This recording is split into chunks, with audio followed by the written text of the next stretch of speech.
Good evening, Warband, and a very happy Sunday to you all. Welcome to the Red Pill Cult meeting. Get your robe, sacrifice your goat. We're gonna have a good one. Got Kite and Chaz for no reason, Jay Neptune, Justin Vacula, and August Lion. Welcome, welcome, welcome. So, just a couple things before we really jump into it, because Chronic has been riding me pretty hard to shill. I should shill. If you want to donate and get have your chat read live on stream by AI voice, there is a donation link to the Streamlabs, if that is too much of a pain in the butt. I have a PayPal. No, I do not have Cash App, because Canada doesn't do Cash App. I got power back on. It's hot in the south. That's the thing. Is like, what's hot for the south, Raisin? Like, I've heard like 40 degrees is considered hot, and then they're calling for a heat wave now. But it's like, what's a heat wave? Because in the UK, heat wave's apparently 26. In Canada, it's 31. I'm like, nah. You want to actually like make me worried about the weather? You got to go above 35. You put it at 36 to 40 for a week, then I'll buy a heat wave. But if it's not 35 or above, then it's just a normal hot summer. There's a heat wave everywhere. Heat wave all over the world. It's a global heat wave. You might say that the globe is warming. It is a global warming, almost. Perhaps due to a changing climate.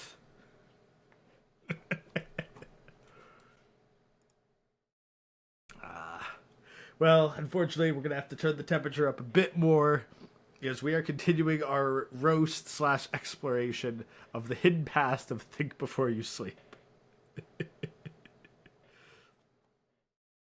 Yes, Magical Chingus. They'll still cry global warming. They're always going to cry global warming, though.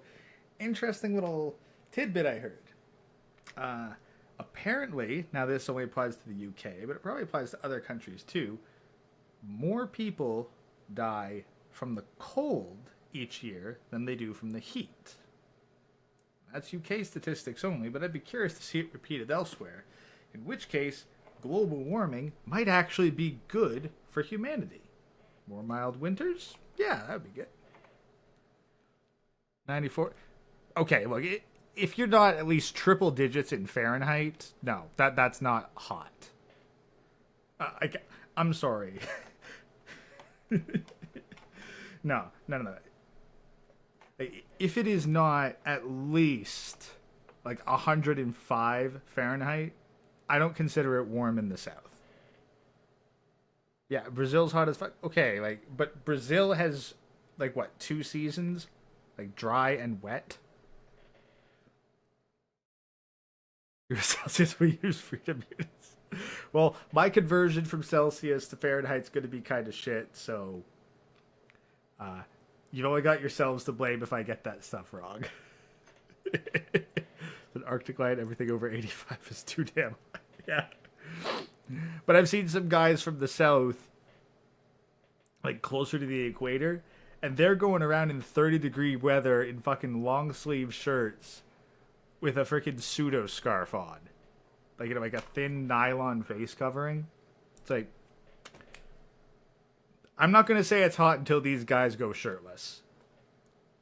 Until a lot of them come up and go, yeah, it's way too hot to wear a shirt, then I'll think it's an actual heat wave. But so long as they're wearing freaking long sleeves that I wouldn't put on until, like, autumn, or at the very least mild winter, then no, it's not hot. 137 Celsius, that's a normal day. Exactly. Like, that's just a normal day. I ballpark it to 100 Fahrenheit's about 40, so.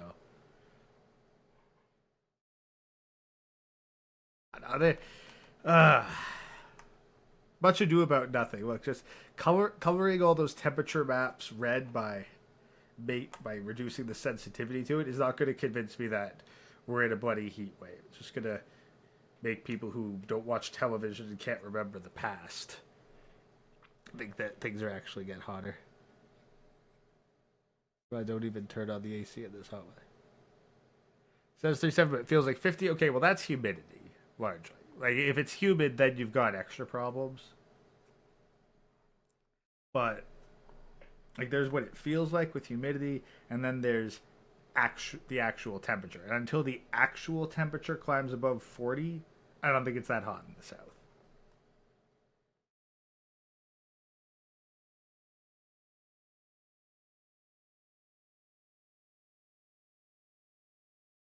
Wear jackets in the 90s would be a t-shirt and shorts less than 105 plus. Exactly. So until you take off your jacket and put on your t-shirt or your tank top and go, oh, I might take this off in another hour or so, I'm not going to believe it's a heat wave. I just think there's a bunch of freaking climate alarmists who are like, oh no, this season's mild. Like this past week, it hit like 31-ish. Like earlier, it was like, okay, that's a bit hot. But then it's just been nonstop rainstorms. And I'm like, come on, guys. Like, I was supposed to work on the freaking car today, but the rain did not let up once. It needs some eternal Canadian ice. You got to go real far north for that. Like, you got to go... well, at the very least, like, you got to go to the north of the Northwest Territories. Like, probably northern Nunavut, but no, there ain't no eternal Canadian ice. Especially not south of the Canadian Shield. But it's good to have you in chat. Thanks for showing up on Sunday. But we should get on to the main event, because we have got another set of long ones. Another four videos. And, okay, well, they're not as long. Okay, well, there's one 11-minute video in there, but then the rest are all like 20 minutes apiece. I figured D&D was dead. Well, that's the thing. It's like, D&D, like, the IP, yeah, that's dead. Again, it's about as dead as 40K is for me. Because, like, the Wokies got a hold of it, so now you're like, okay. Now you gotta figure out what the heck are you gonna salvage from this. Because it's not like D&D as a concept is bad. You just got taken in a bad direction. Because, like, let's use Star Wars as an example. Is Star Wars as an intellectual property for further development dead? Yes. You basically just cherry pick the best shit that Star Wars put out, put that in an archives collection, you consider that, okay, it's done. Everything past this is, like, bullshit. So, basically everything right up until Disney got a hold of it. Sean rambling for 20 minutes is pure torture. Well, we'll kind of ease you in with Ghost rambling for about 20 minutes first, then. 20 seconds. Sean rambling for 20 seconds is pure torture. Yes. This is true. But, but you guys seem to enjoy me tearing him apart, so, I don't know, I guess we're all masochists here. Hey, Gem Power, we're talking about the weather and how D&D is dead because orcs are now Mexicans. What's funny is someone took the concept, shoved it into AI, and they made better feeling art than the actual official human artists. I consider listening to Sean an ear workout.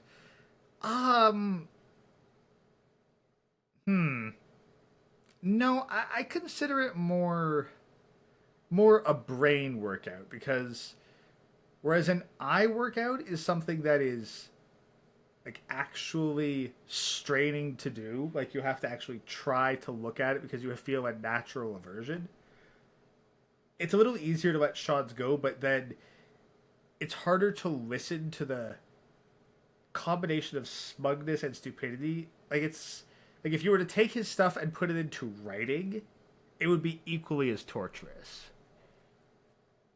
No, and an ear workout would be something that would actually, like, you'd want to like turn it off and put away from it because just the sound is outright offensive to it. I don't know. Maybe I'm too numb to it. If I spent as much time torturing my arms as I did my ears, I'd probably be as jacked as Chronic, though.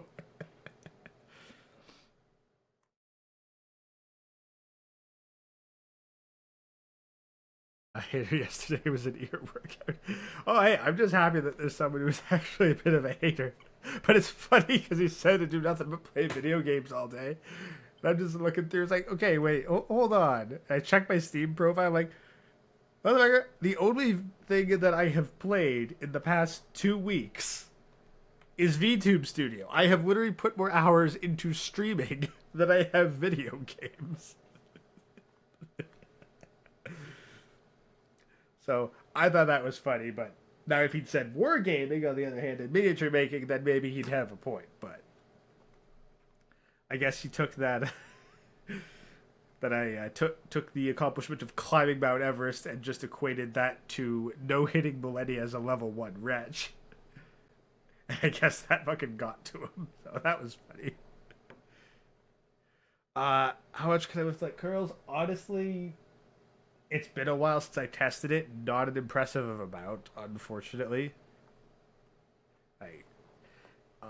Most of my lifting is more so like lifting with the back, because I do a lot of that for work. So I don't know. I'm regularly hauling around at least 100 pounds. I could probably do more than that. I don't know. I'd have to actually try, but I don't know. Not a lot. It's nothing impressive, unfortunately. Shadow the Erdtree? Yes, I will, but not anytime soon. I've got a lot of other stuff that I need to do first. So, I would like to play Shadow the Erdtree. I do intend to play it. I do intend to stream it. But it's not going to be for a while. You can row a lot? Oh, yeah. Yeah, no, rowing, kayaking, canoeing. I actually love doing that. Which is funny because when Sean says that he works out and I look at photos of him, it's like, motherfucker, I barely work out. And I've got better developed back and shoulders than you, and I can tell from here. So what the fuck are you doing?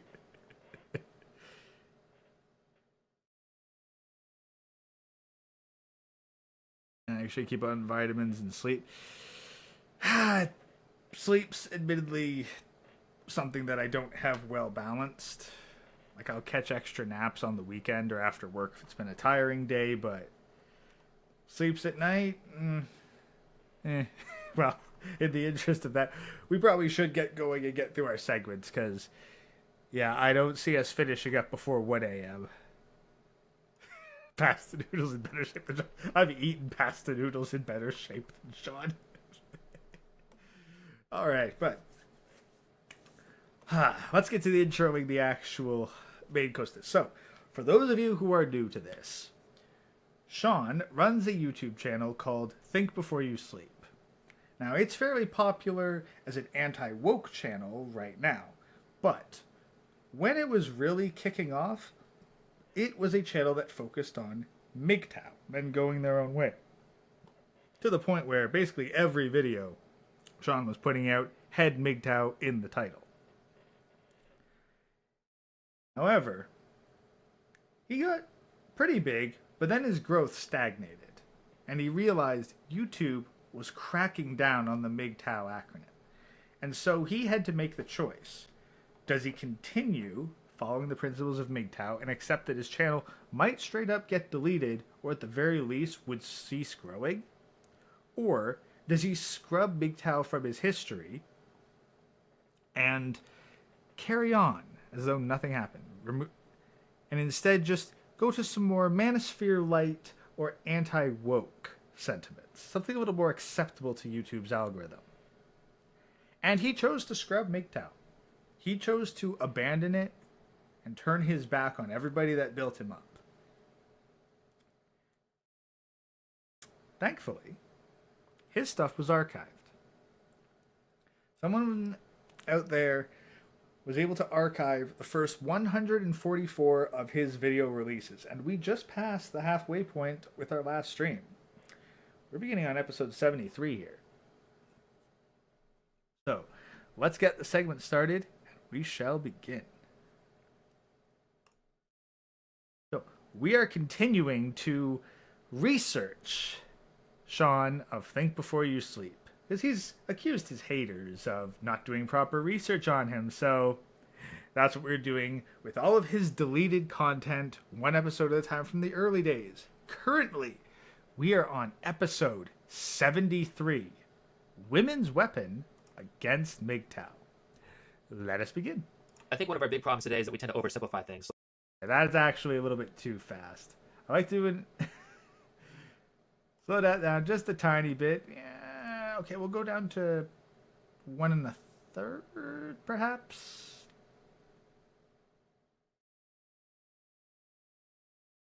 Okay, 1 1/3. 1.5 is just a little much.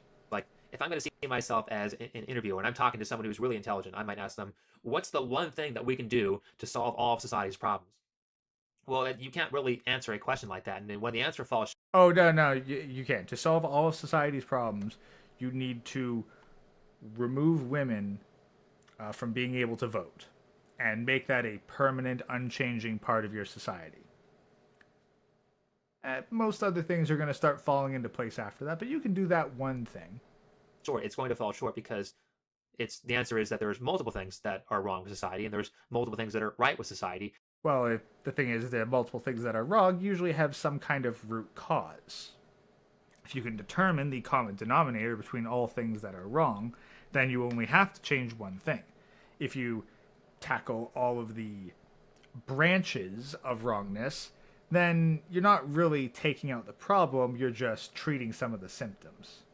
And so if you want to build things up, like when you bake a cake, you have to get all of the ingredients correct in the correct amount, and then you have to do the right things with the cake to make the cake rise properly, to make it taste good, to make it fluff, and whatever the cake does. So there's a lot of different components to a good cake. There's a lot. Well, but the thing is, you can half-ass a cake and you can still make a tasty pastry. Like, yeah, you need to be super precise with your application of heat and your application and what portions of your ingredients that you put in. But those only help to a certain extent. It's like if you say, skip the eggs, have the milk, maybe like your cake mix doesn't have as much yeast so it doesn't rise quite as well, you can still make a perfectly serviceable cake. It's like that argument with the mousetrap where, like, the mousetrap is perfect, and if you take any part of it away, you don't have a mousetrap. And as one guy demonstrated, nah, you can remove pieces of the mousetrap bit by bit, and you'll get a worse mousetrap, perhaps, but it'll still be a functional mousetrap.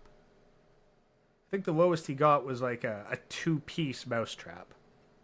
A lot of different components to a good car. There's a lot of different components to a good computer that you have to get correct. And if you're going to break those down, oftentimes, if I remove some parts in a car that help it work, it won't break the car entirely. Like, shocks are very important for a car to not get damaged. They make it so your car doesn't rattle around so much. But you can run in a car without shocks, or you can run a car with broken shocks. It's not like that's going to take down the whole car, but it might be something that leads to the destruction of a car if you let the problem go on. Okay, so make a point and then immediately start backtracking on it by switching up your analogy from cakes to cars. This is why you had to start scripting your videos. And so if you're trying to build things up, you want to find all of what your lifelines are. Like, what are all the key ingredients for my success? If you're trying to break things down, what you want to do is, like, what are all the things that are making these people successful, and how can we take those things away from you? And so let me get all conspiracy theory for a second. If you are, let's say, back in the 1980s, and you're in the Cold War, and you're Russia versus America, America being a capitalist country and Russia being a communist country, when you work these things out, communism is no match for capitalism. No way. Back but no audio, is it only you? I think it's only you. Everyone else could tell when he was talking way too fast, so I think that's on your end, random guy. And the reason for that, and we've proven this at least with the end of slavery, is that when people do things voluntarily, they tend to work a lot harder, and they tend to work in ways that you don't expect. Like, if you really want to break down an intelligent person, you might say, well, I want this thing done, but I want this done in this exact way. Well, what if I'm more intelligent than you and I can find a more efficient way to do it, or if I can create a better product that you like more? You're not going to get that if you're the one in charge forcing me to do what you want. And so, that may only happen every so often, but it happens often enough to make a huge difference down the line, a difference that far outweighs involuntary systems like communism. That wasn't the issue. The issue with communism was far more price fixing and equity. Like, you go, hey, farmers, we know that food is higher in demand. Like this particular food, I think it was, I don't know, potatoes or something, or wheat. But we, the government, are going to pass a law that says you can only sell your wheat or your potatoes for this much. Because people need to be able to afford this. So we're going to fix the price. And so the farmer goes, well, I can't afford to sell them at that price. I'm not going to be able to turn a profit. I'm not going to be able to sustain my business. So I'm going to make less food. I'm going to not sell as many. I'm not going to produce as many. And then the food shortage becomes even worse. I'm not entirely sure whether or not communism did have a lot of, forced labor outside of the labor camps. But I know that that was a big part for the communism that kept people from doing the work as voluntarily. It was not just, oh, do this the way I tell you to. Well, no, that happens in a capitalist society too. You're not being paid to do things the way you want, especially if you work in a team environment. Like there's a... Okay, can you tell Sean hasn't actually worked a serious, honest job? Because he thinks that, oh, I'm smarter than everyone else, I can figure out a better way to do it. Yeah, so what you do is you don't go, well, I'm going to do it my way because it's better. No, you find your superior who has the command and experience, and you tell them, hey, here's a way that I just thought of how to do this, that it could be done better. And now if you've got a good employer, they'll hear you out and they'll seriously consider it. Maybe it will be better, maybe it won't, but they'll at least seriously hear you out. And maybe they'll even tell you why they don't do it that way. Alternatively, your idea could be absolute dog shit and you didn't realize that. Maybe they'll go, you know what? That is a good idea. We will do it that way. And we'll start to integrate that so that everybody does it that way. Because if you just decide to do shit your way, I've had one guy. I had one guy who worked on the team. He didn't last long.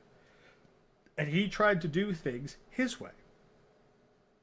And the supervisor in that case was fairly new to it and just trusted, you know what? Okay, you say you know how to do this. All right, I'm going to just let you go do this thing over there while I focus over on this stuff. Yay, efficiency. It's good to have someone competent. And then the sections that guy worked on were all fucked to shit and were that much harder to work with later. So just because you think you're fucking smarter and you think that you know a better way to do it doesn't mean you actually know how to do it better, because you probably don't know all the contributing factors. But of course, Sean thinks he's a fucking genius, so he's going to think that, oh, I know better than everybody else, and therefore I can imagine a hypothetical scenario where my genius isn't appreciated, and I'm going to call that communism. Now, whereas, we have schools, and one of the essential parts of communism is centralized schools, and yeah, both capitalism and communism have the same inefficiency of dumb people in charge. Well, that's the thing, but the nice thing about capitalism is that if you have dumb people in charge of you, you can at least learn underneath them, figure out how to do shit better, and then you have the ability to compete with them and do it yourself. And now you can out-compete them because you know how to do it better at that point. I think that's how a lot of businesses got started, how a lot of products were created, because someone who worked in the field saw a bit of inefficiency and was able to leverage that to their advantage by selling some kind of product or service. And then they were able to profit, and I know at least one person that did end up becoming a multi-billionaire specifically because of that, but they started out working in the trade, and then they ended up using their experience there to invent something that basically revolutionized the industry and made them, dude's got a private fucking helicopter. He's got cars worth multiple annual salaries just kicking around his extra shit. So that's what can happen in a capitalist society. You ain't seeing anyone like that in a communist society. But that's because in a communist society, if you decide, oh, hey, I'm going to make shit more efficient and I'm going to try to like build it up. Well, you don't get the rewards from that. Value of communism is equality. So if you work twice as hard as the other guy, you're not going to get twice as much. You're going to get the exact same. And so everybody doesn't go above and beyond because there's no profit for them in it. Instead, they all do the bare minimum in order to just not get punished. Hey, look, I don't need to be the best. I just need to not be bad enough that people call me out on it. So I got to pick the shittiest guy on the team, and I got to equal what he's doing. Because why the heck should I work harder than him when I'm not getting paid a cent more? The thing about centralized schools is that you have to learn these exact things. And what if I happen to be a teacher that's smarter than your standards? Well, you now don't get my benefit. You don't get the use of my talents because it has to be done this exact way. And so because of that, if Russia was going to say communist, there's no way they're going to win the Cold War honestly, or there's no way they win any war honestly because their system is too ineffective. And even just from a military standpoint, one of the reasons that America is the most powerful country in the world is because of the Second Amendment. Not only does the Second Amendment allow everybody to protect themselves, which makes us hard to invade, but the more important part is that everybody who wants to create firearms can create firearms. Now think of it this way. You're in Russia and you have one central entity that can create firearms, as opposed to America where you have 100 entities that create firearms. The one who has the more people creating firearms is going to be the one who wins. And so with that principle in place, you can't take a country down like this honestly. What you have to do is take them down dishonestly. So if I'm Russian, I'm honestly and dishonestly. Those are very strange terms to use. Like what? There's an honest war and a dishonest war? Like what? If you manage to politically and culturally subvert your opponent, like, is it less ethical to make the people rebel against their leaders? And to make the people not want to defend their country? Is that worse than slaughtering people wholesale? Like, is it more wrong to want to preserve life by going for non-violent victory strategies?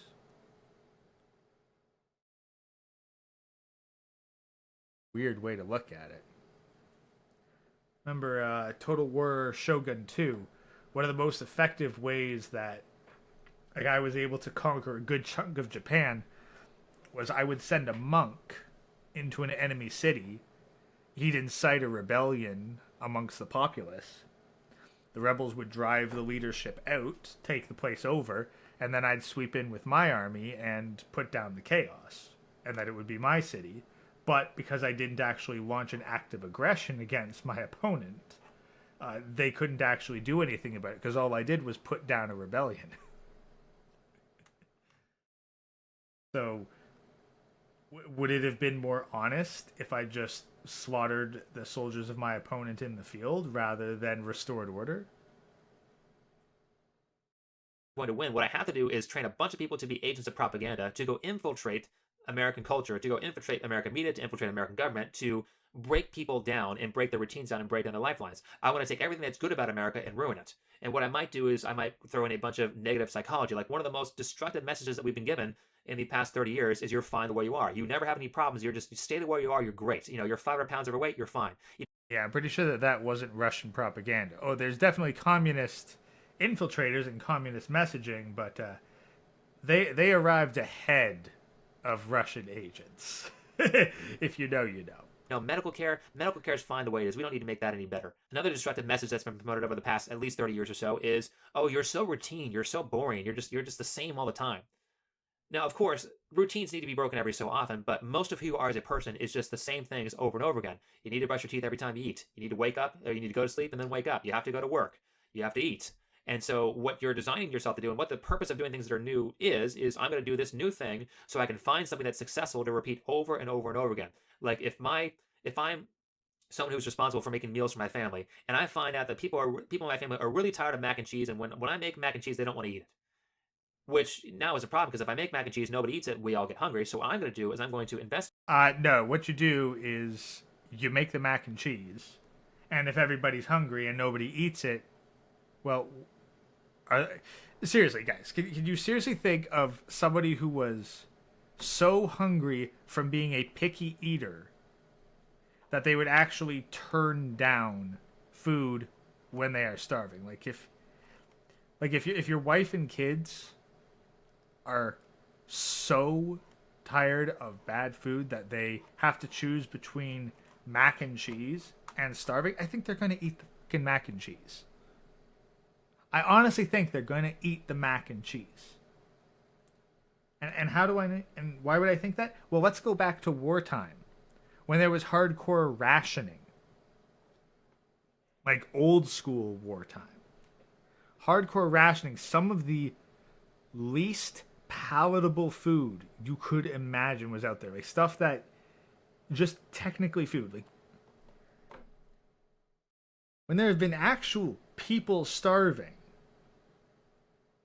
like during, what was it, the Holodomor? I don't know, a couple, like one of those like communist mass starvations. You had people eating grass just to eat something. They'd go out and they'd eat grass, which they couldn't digest. So they had these bloated stomachs. And you're saying like, oh, my family will starve if I don't learn how to cook them a variety of food. Can you tell that Sean has never had a family and was probably an only child? Yeah, onion soup and... Yeah, hunger is the ultimate spice. Like, people will eat anything when they are starving. Like, maybe there have been some cases out there where people did starve despite there being food around them. But, like, mac and cheese is not so repulsive that people are going to say, you know what? I would rather starve than eat the same thing that I've eaten for the past month. Now, load of horse crap, but let's see if he walks it back within the next 30 seconds. Because normally after I point out something absurd, he starts walking it back afterwards. Different recipes that people might like in the family, so I can find a new recipe to replace mac and cheese. That way we will now want to eat again. In fact, one of the real ways to harm somebody is to break down their routines. And, well, you can even harm yourself doing that. Like, I think, I've been depressed a couple times in my life, and every time I've been depressed, it only lasts for maybe at most 3 to 5 days. Usually it doesn't last that long. And the reason it doesn't last that long is because I realized early that in my life that we are these routines. And so when you become depressed, the biggest thing that damages you or hurts you when you're depressed is that you will stop doing all the things you repeat. You might stop eating. You might stop going to work. You might stop going to school. You might stop improving yourself. And when you stop doing these routines, you lose out on the natural positive reinforcement mechanism that your body has or that your brain has to keep you doing things that are good for you. So when you do things that you repeat over and over again, you start to feel really good about that. And so you lose out on that when you're depressed. Well, you have to identify what the source of your depression is, because if one of your regular habits was leading to the depression, i.e., you went on Twitter and scrolled through Twitter on a regular basis, then, uninstalling Twitter and cutting that out of your life, probably a good thing. Like, if you got bouts of depression, that's not a sign that you need to stick with your routines. That's a sign that something in your life is not good for you, and you need to change it. And so if I'm breaking down society, I might tell people not to self-improve because they're fine the way they are. I might try to break up their routines by calling them boring and unoriginal. And the last thing I might do is I might destroy their competitive spirit by saying, no red pens. Everybody, we're not going to grade tests anymore. We're not going to keep score. Everybody gets a trophy. Everybody's a winner. And you don't want to offend anybody. These are all things that are going to break your competitive spirit, which is the essence of capitalism. And the reason you respond to competitiveness is because that's how nature works. It's not about competitiveness. It's about reward in exchange for effort. If your effort is not rewarded, then purely on an efficiency level, you're not going to spend extra effort. Like say you have a multiple choice test, and you can be like, okay, I'm going to look through all of these answers. I'm going to look through every single question. I'm going to look at all the answers, and I'm going to carefully consider each and every one and try to pick the most correct solution in every single time. But that takes a lot of energy, takes a lot of time, takes a lot of your mental faculties. And so if you are told, look, it doesn't matter what you put down on the test, you're going to get 75%. Whether you score 100% of the test or whether you score 0% on the test, you're going to get 75%. And why wouldn't you just fill out everything as A, hand it in, and then spend the rest of your time thinking about stuff that you actually find enjoyable? Like, come on. Like, that's how it works. Like, you'll fill out the test to the bare minimum. Heck, you might just be like, oh, well, if it doesn't matter what I get, then I'm just going to turn in this blank test. I won't even bother filling out A for everything. So, let's keep going. And you think of it this way: nature is constantly trying to kill you. I think that this is a good Jordan Peterson quote. He's quoting the Red Queen. So I'm going to quote a guy quoting a guy. He's quoting the Red Queen from Alice in Wonderland. And she says, "You need to run as fast as you can to stay in the same place in my kingdom." The Red Queen, of course, is nature, and nature kills off things that aren't competitive. But when you get a system like communism and you start to make everybody equal and you start to make everybody on the same level, like, one of the things that makes You need to run as fast as you can to stay in the same place? I don't know if that's nature. I'd need to double check the context on that. I don't think I've ever actually read Alice in Wonderland.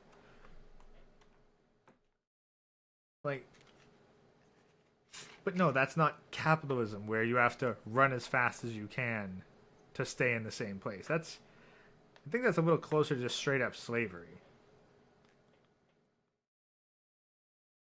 Capitalism would be more like you have to keep walking. Like, if you stop moving, you'll die. I guess, imagine something is chasing you at walking speed. So as long as you walk, let's say it's a zombie that can shamble, and it's just one zombie. Like, it will not stop pursuing you regardless. But if you run, if you go faster than walking speed, then you can get some time to sit down and rest and do something else. You get time to actually relax, but you have to put in extra effort to do so. And if you completely stop moving for long enough, then you die. That's closer, but run as fast as you can to stay in the same place? No, that's not capitalism. It's a shitty fucking metaphor, but hey, it's Sean taking an out of context quote from Jordan Peterson, neither of which are particularly good sources. channels say a lot is that the only way to make women equal to men financially is to bring men down, and the only way to make everybody equal on every aspect like communism wants to is to take all the people who are the best competitors and bring them down to the level of the weakest competitors. Because if you're thinking of this genetically and you want to talk about IQ, and let's say you've got someone with an IQ of 150 and someone with an IQ of 80, you're not going to take the person with the IQ of 80 and bring them up to 150. That's not possible. I mean, you couldn't even just split the difference. You couldn't take the person down from 150 to 115, and you couldn't bring the person from 80 up to 115. That's not possible. We've tried everything we possibly could think of at this point to bring people of low IQ to people and make them people of higher IQ, but it just doesn't work. So the only way to do that is to take the person who has an IQ of 150 and bring them down to the person who has an IQ of 180, which we can do. Start giving that person drugs, start hitting that person in the head a lot. There's a lot of ways you can bring that person down, but the only way to do it is to basically attack them.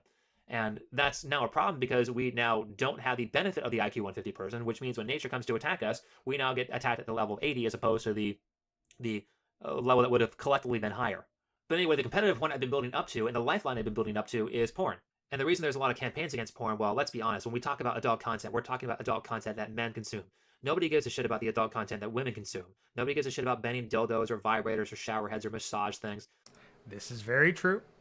Just felt the need to jump in and inject something, if only to save your ears a bit. But yeah, no, technically he's not wrong. The only people who complain about porn consumption are men's taste in porn. No one gives a fuck about what women are flicking the beam to. Nobody cares about that, but when you're talking about adult content that men consume, now people care. And the reason that they care, and the reason women in particular care, and the reason that evil women care in particular, the ones who don't have any actual value, is because when you bring adult content for men into place, it says to you as the woman, if you are not more valuable than just sex, then you're not worth being in a relationship with. And the big issue with that is that feminism for the past 50 to 100 years has been breaking down women so that they aren't any more valuable than sex. The very irony is that they're like, oh man, you need to see me as more than just a sex object. Like, well, you don't bring any value beyond being a sex object. You're a sentient walking fleshlight, and quite frankly, you cost a hell of a lot more and require a shit ton more emotional labor and physical labor and maintenance than if I just kept the fucking fleshlight. So quite frankly, most men nowadays, at least some of the ones I've seen, they seem to just value female approval, and they see having a woman in their life more so as a status symbol rather than any sort of objective measure of like benefit. They've taken everything that men value out of women and just removed it outside of sex. That's the only they promoted sex at all ends and removed all the things that men like about women. They removed, now you don't get a mother who stays at home. And one of the big issues with that, and the reason, or I think a reason why women are not original, is because men are there to create new behaviors. They're there to investigate and find out which behaviors are successful, and women are more average or more repetitive because they're there to communicate the ideas that work to the children of the next generation. But if women aren't at home anymore and they're not there to do that, guess who gets to teach all of your kids the values that they need to survive? It's either going to be government or it's going to be a minimum wage daycare person. You know, who wants your kids to be taught by people who are making minimum wage? And so they've Oh, I can tell you right now, childcare, that's making way more than minimum wage these days. I was like, I had a cousin who like had to look at getting daycare for her kids because she had to go out and work, and she was not making enough at work to cover the cost of the daycare. So no, daycare is more expensive than minimum wage jobs. So, no. It ain't some minimum wage person. There's plenty of, especially women, that's the thing, like women nowadays, they're not looking after their children in their family for their husbands. Instead, they go out and they're taking money from other families to look after other people's children. It's like, hey, no, don't make your husband and your children food. Like, don't learn to cook for them. That's slavery. Instead, here, come to Subway, where we'll barely know your name and you're just a number on our register. And make sandwiches for people who come in and throw some cash at you. They put women in the workforce. They've taken mom away from home. They've made it so that mom doesn't cook anymore. They've made it so that women don't know how to do laundry or take care of the house or do anything that women were. They didn't make them do any of that stuff. That's the thing. It's like you're acting like women are being forcibly prevented from doing all this kind of stuff. No, women were told you didn't need to do this. Women were told, here, you can get someone else to do it. You gave the ability, you basically removed the incentive. Because like, why would women do this stuff in the past? Why would they learn to cook? Why would they learn to do household chores? Why would they learn to do laundry? Social status. It used to be that having these kinds of skills made you more appealing to potential husbands. You could get a more valuable husband by having more domestic stuff. He wasn't lying. I heard him crying every night when Venti reminded him that she was waiting for marriage but she still needed to fill her needs. She told him to wait outside the room until she was finished. Yeah, would not be surprised if Sean got cucked by a vibrator on more than one occasion. Thank you for the super chat.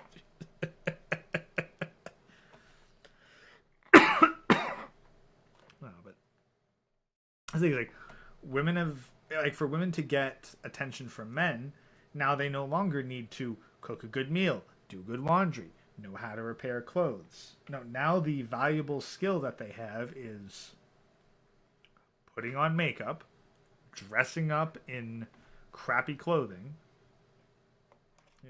loose prostitute-esque clothing,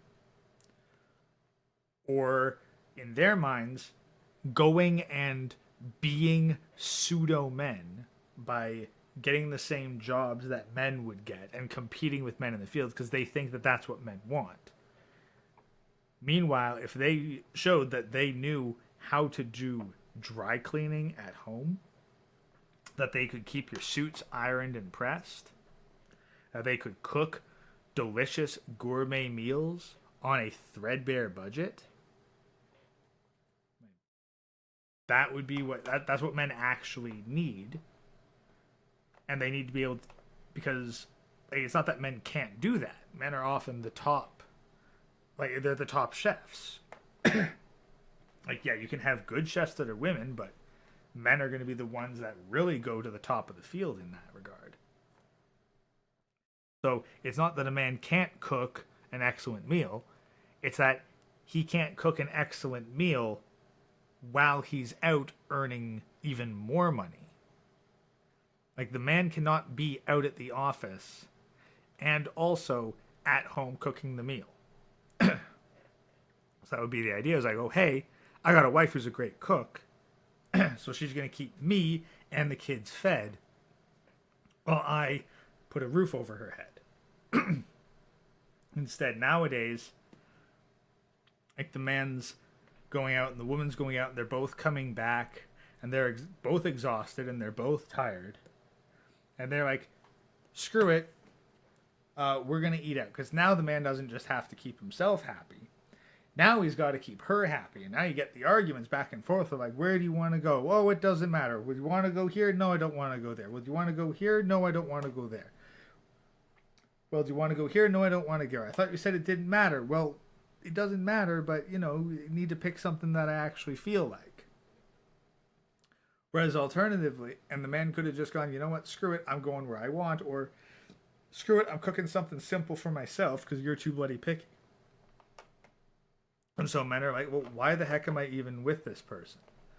Like, why would I go out and adopt a woman so that I can just have arguments over dinner when it used to be like, yep, I know exactly what I'm getting. I got the fridge loaded up for it. I either got it prepared or it's fast and easy to make, and I can just make that and I can get on with my evening without having to have a whole freaking song and dance with someone else who's tired and irritable. I can just get some peace of mind. And that's why the marriage rate's tanking, but that's a little bit of a side tangent. Let's keep going. Traditionally responsible for, which means, and then not only that, but they've sat there and shit on men for not doing anything of things that women are supposed to be doing. So not only can she not do anything, but now you're in trouble if you don't clean the dishes. Now you're in trouble if you don't make dinner every so often. Now you're in trouble if you don't do the laundry. Keep in mind, you're forgetting the fact that all the things that men do, who mows the lawn, who fixes shit when it breaks, who brings in all the money. You know, Well, see, it's not like men didn't know how to do that shit. Men don't need women to cook their meals or do their laundry for them. Like, men had that shit solved before the woman came along. Like, I can cook. I can clean. I can do my own laundry. It's really not that hard. Heck, during at least one point in life, I've done laundry manually. If you've never done laundry manually, I mean, no machine, you gotta scrub that shit by hand. Oh, it's a royal pain in the ass. Do not recommend it. Washing machines are amazing, but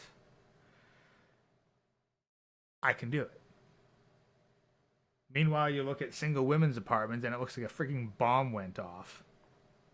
It's like an episode, like you see that person's life is turning into an episode of Hoarders and they're trying to speed run going on the show. If you don't have a system like that where you're trading value and you're trying to do everything by yourself, it's not going to work. Much like single parenthood doesn't work. You can't parent a kid by yourself. And yeah, you can. If you're a man, you can absolutely parent your kids by yourself. 100%, you can. It works. It has worked. It's a single motherhood doesn't work, Sean. when you get single parenthood, you tend to get fucked up kids. So No, when you get single mothers, you tend to get fucked up kids. It's just that most single parents are single mothers. if I were an evil woman who had no value and had no intention of building value in things that men traditionally like, what I'd really want to make sure is my only strategy is that you have no other options, is that you have no option to compete with me. And so what I have to do is whine, bitch, and complain until all adult technology that's directed towards men gets banned. You know, much like the feminists were the ones who banned alcohol because all the husbands didn't want to be around their wives. Yeah, well, quite frankly, like you can ban porn, but you're not gonna stop. All you're gonna do is increase the amount of weird fetishes dudes have. And here's the thing: it's like women, yeah, they want to ban porn, but at the same time, they want to make pornography work real work. So you get the catch-22 where like women want to ban porn, but they also want to promote OnlyFans. So far as I'm concerned, let the old women and the young women fight. Because just men, In case it ever does happen, maybe you should find some really good porn and keep that shit on some fucking hard drives and lock that shit up in a safe. And then once the inevitable porn ban comes down, you can pass around fucking bootleg CDs. Have some midnight. Oh, just imagine it's like fucking porn prohibition era, and you got people in back alleys handing over fucking USB keys and leaving directions to fucking dead drops, just in exchange for, I don't know, like fucking laundry detergent or something, because you can't have a fucking cash trail. So you're exchanging physical goods in exchange for porn. Come on, guys. You can see that shit happening, can't you? There's going to be... The mafia's going to run a fucking porn ring. I'm sure that they are already in on that with, fucking CD-ass fucking CDs or DVDs or VHSs that are only distributed on the underground because you can't distribute them through proper distributors. But what are you going to do? Wipe all porn from the internet? And again, you got the OnlyFans girls on top of that. No. It's funny to just point and laugh. Because that's all you got to do. You just point and laugh at these people. If you're not valuable enough to keep my attention, well then... Yeah. Imagine you're the Al Capone of fucking tits. Your only strategy to survive if you're an evil person is to break the value system down. If you are a good person, what you do is you meet the challenge. And so it's not the fact that it's your fault that you're out drinking or out looking at porn. It's my fault for not being interesting enough to actually impress you. So for the purposes of survival... Accountability is a woman's kryptonite, guys. We all know that. I think porn is very essential to the MGTOW movement. This is one thing we have the benefit of that nobody else has had the benefit of in the past. A lot of other MGTOW has been saying this before, is that MGTOW is a generational thing because the message is obvious. And as I've been doing this channel more and as I've been looking into this more, I think the people who are saying that are correct. The thing is, like, okay, let's say that you manage to launch some sort of actual anti-porn crusade. You somehow manage to wipe out all porn from Western society. Like, every print, every digital image, like anything that even so much as hinted at being a titty was just bamfed out of existence. People would start drawing it again. Like, people would start drawing, sculpting, like, porn would rebuild itself from the ground up. That, or you'd start looking at really suggestive looking trees. You won't ban it in its entirety, ever. And at the same time, you make it that demanding, you think women are going to go like, oh, well, you've got to marry me to see these tits. No, like, women will hand out porn by the fucking truckload for just attention or fucking bullshit money. Like, seriously, if you had to actually, like what's more expensive, marriage or an OnlyFans subscription? Women will hand out their fucking titty and kitty pics for $5 a month. $5 a month.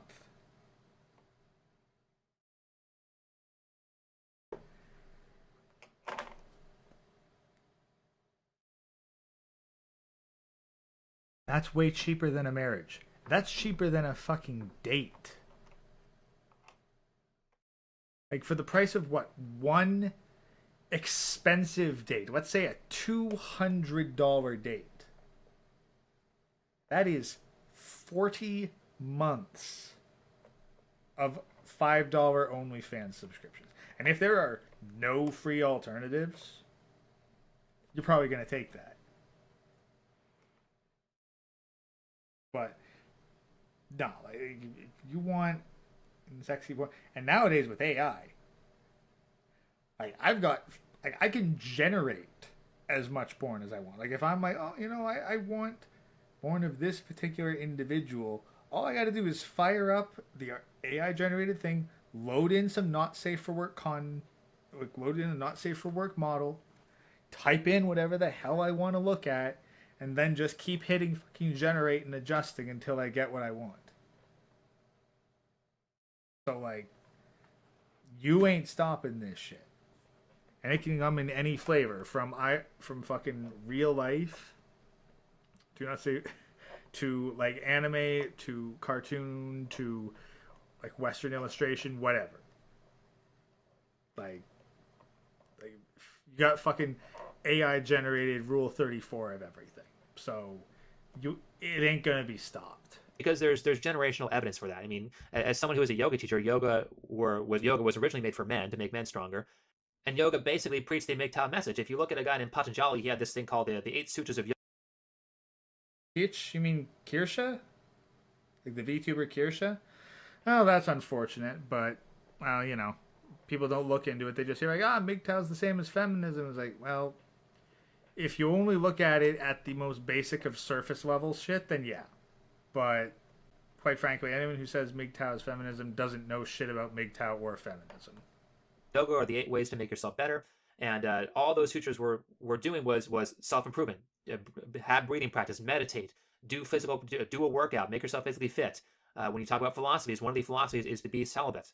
These are all MGTOW ideas, and so these are things that were, again, I think very, very self-evident. MGTOW doesn't necessarily say celibacy. MGTOW is like no marriage, no cohabitation, no unwanted children. Celibacy is not a tenet. It just, like, it's definitely safer. Like, it's safer, but it's not a fucking prerequisite. Like, you can be MGTOW and still get laid on a regular basis. Just don't be under the same roof as them. Things go wrong, this is one of the cures and one of the solutions. And, you know, speaking of capitalism, I think the best part about capitalism is that you don't just get one or the other. We don't just get this cultural binary. We get everything that's possible at the exact same time. And you want that because you want options. So if I'm going to look at medical technology, and let's say my arm gets chopped off, I can look at that problem in at least 2 ways. One, I can make myself a cyborg, which is something that's going on right now. I can get a mechanical arm. Or 2, I can find a way to use stem cells to regrow that arm. Now, we're probably not just going to get one of them. Maybe one of them is developed first. We might get bionic arms first. But at the same time, at some point, we're going to figure out how to regrow the limbs, and then you'll have the choice. It might be a lot cheaper to get a mechanical arm in the future, so more people will go. Stem cell growth, regrowing arms. I don't know how feasible that is, honestly, because think about it. Like, if you were to grow an arm from scratch, you'd be starting off with a fetus.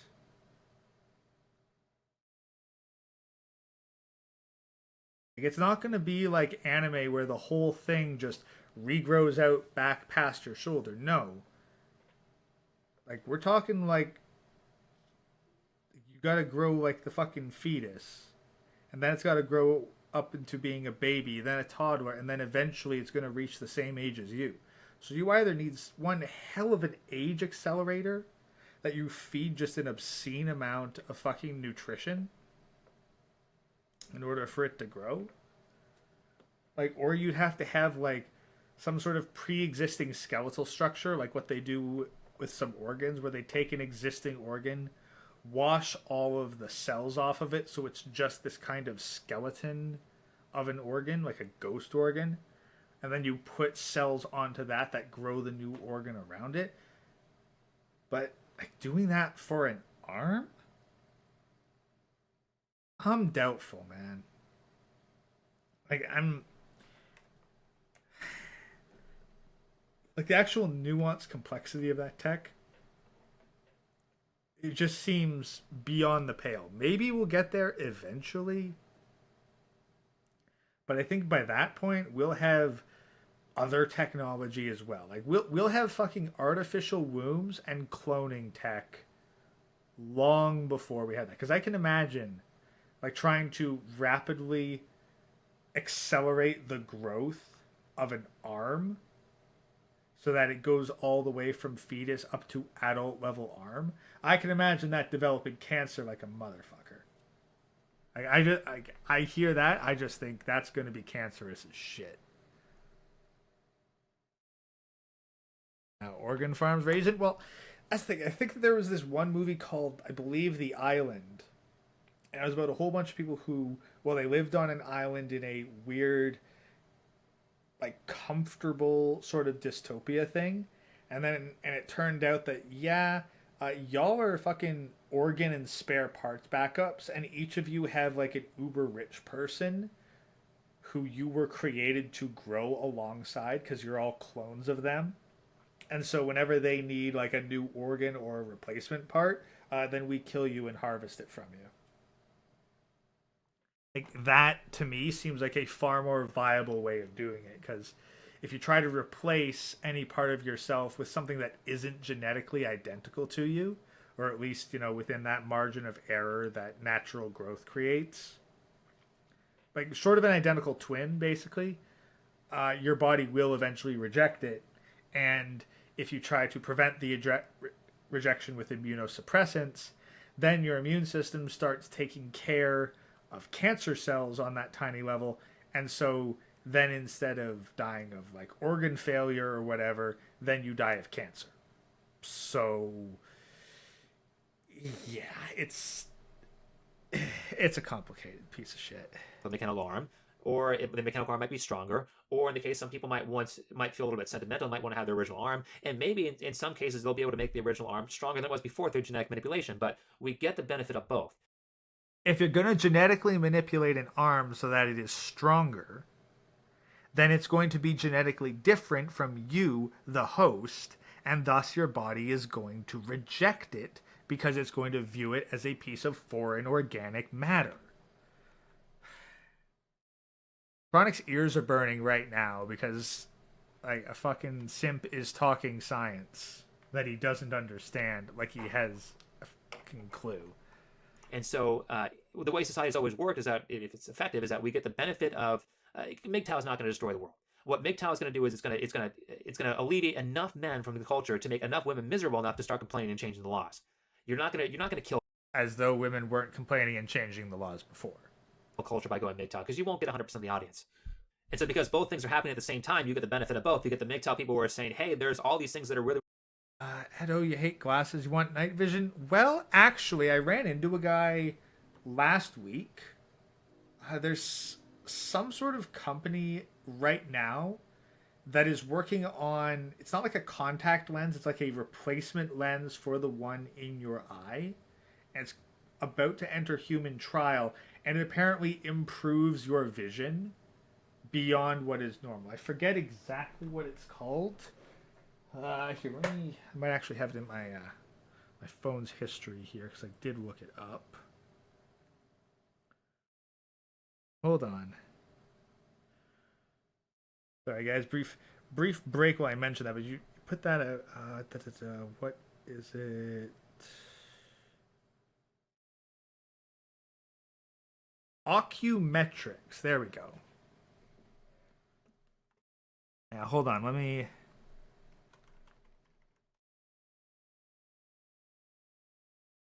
Yeah. Like, hashtag not sponsored or anything.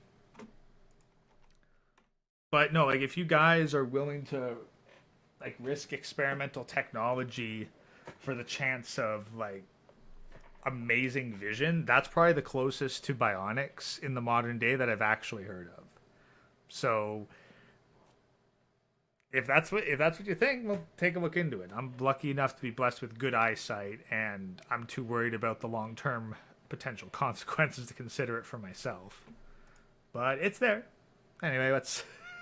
Random tangent. Let's keep going. Really fucked up about the interaction of men and women. Let's get those things solved, and if they don't get solved, well, then our only choice is not play the game. So they're going to be the people like us who are not playing the game. And yeah, you're not playing the game because... you couldn't play the game because you sucked at the game, Sean. And then as soon as you could start playing the game, you ditched MGTOW, went off to go date an e-thought, commit to the e-thought, put a ring on the e-thought, but then but she wouldn't give you sex. She wouldn't give you sex, or she wouldn't give you some sort of compromise in the relationship that you wanted, but she didn't. And so then she broke off the engagement and broke up with you. So, no. You're not someone who could get it, but decided to step away. You're someone who couldn't get it and decide to wear the MGTOW colors as a fucking coping mechanism. And they're going to be all the men who are out there who are playing the game who would say, hey, if you don't shape up, we're going to not play the game either. And then you get all the women who are left out by the men who are not playing the game already, who are going to start complaining about the things that are going wrong. And that's all going to be centered around a basic concept. Well, because if you want to have any sort of societal movement, you want to make the concept as simple as possible. In fact, I get asked this question a lot. Is if you're vegan, why do you eat fake meats? Why do you want to have a veggie burger? Why do you want to have fake cheese? Why do you want to have fake sour cream? Why don't you just eat the vegan stuff? And my response is, yeah, I do that.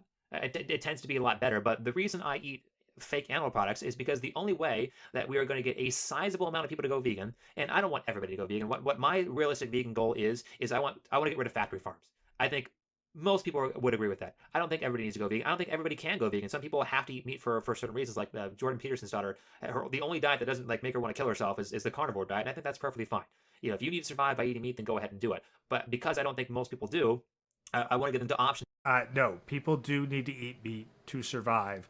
Otherwise, they have to rely on a whole bunch of inefficient pharmaceuticals and supplements in order to make it. And who would you rather be dependent on? Factory farms or big pharma? Yeah. I'll take the alternative where I can go out and like hunt a squirrel or something if I'm really hard up for meat. But yeah, if your fucking local pharmacy calls down, you ain't getting your supplements. Good luck. Like, you've just switched it from factory farms to like major pharmaceutical companies. Like, I'll take the factory farms, thank you. To not eat meat, but it's really, for me, it was.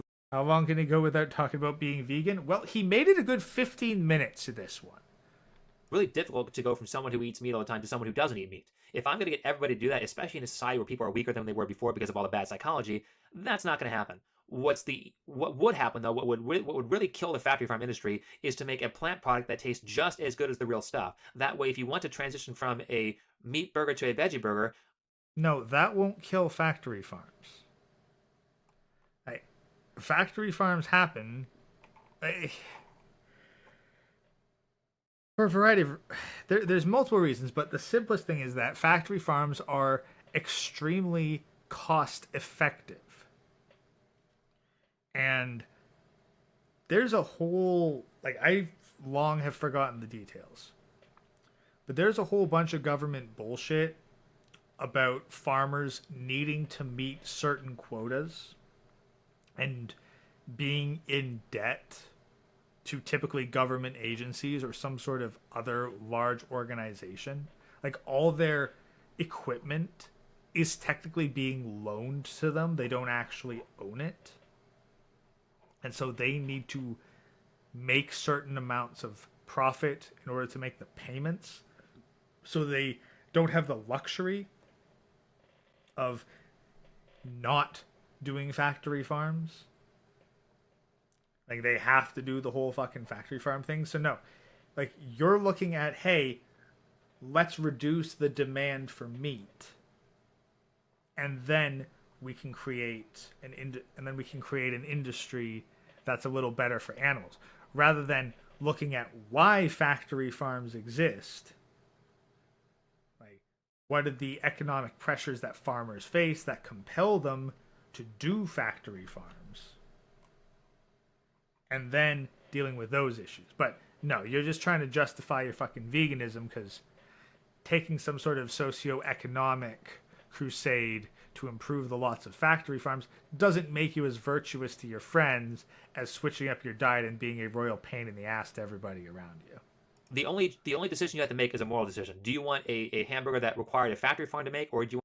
Hey, Raisin, look, I'm not only going to eat squirrels if absolutely necessary, but quite frankly, squirrels are a bloody invasive species that are destroying a shit ton of local ecosystems. We need something to justify getting rid of the buggers. Gotta get rid of squirrels some way or another. And quite frankly, if they were any good eating, then we'd probably have some way to deal with it. want a hamburger that was just by plants. And so when you just make it about morality, all the people who had moral issues with factory farms who don't like, and again, I think that's probably most people. That's probably 80 or 90% of the population has problems with factory. No, most people don't have problems with factory farms.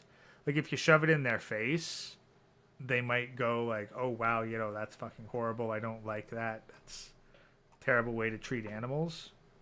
But, shit's got to get done. Because I guarantee you that people already think that meat is bloody expensive as it is. And it's just that much more difficult in order to make it. So, no, how about you look into the root causes of factory farms if you want to end that particular style of industry? Because the other problem is that people look at these things with factory farms and then they think, oh, well, that's all farms. Every farm's a factory farm. But no, it's not. No, it's not. As a fucking farm boy, no, you can have industrial scale farms that are not factory farms. But the issue with them is that they're not strong enough to make the change. And so if you make it easy to make the change, if you make it so you basically just have to choose veggie burger or real burger, they both taste the same. If you can make it like that, it ain't even about what it fucking tastes like. It's about the fucking nutrients. Because a fucking veggie burger is full of bloody estrogen. It's full of fucking soy. In order to taste decent, it's packed so full of fucking salt that if you don't take a fucking liter of water between each bite, you're going to dry up like a mummy. Hyperbole, of course, but it's more than just the taste. It's not just that it tastes gross. It tastes gross because it's not fucking good for you. Then they're going to choose what they align with more morally.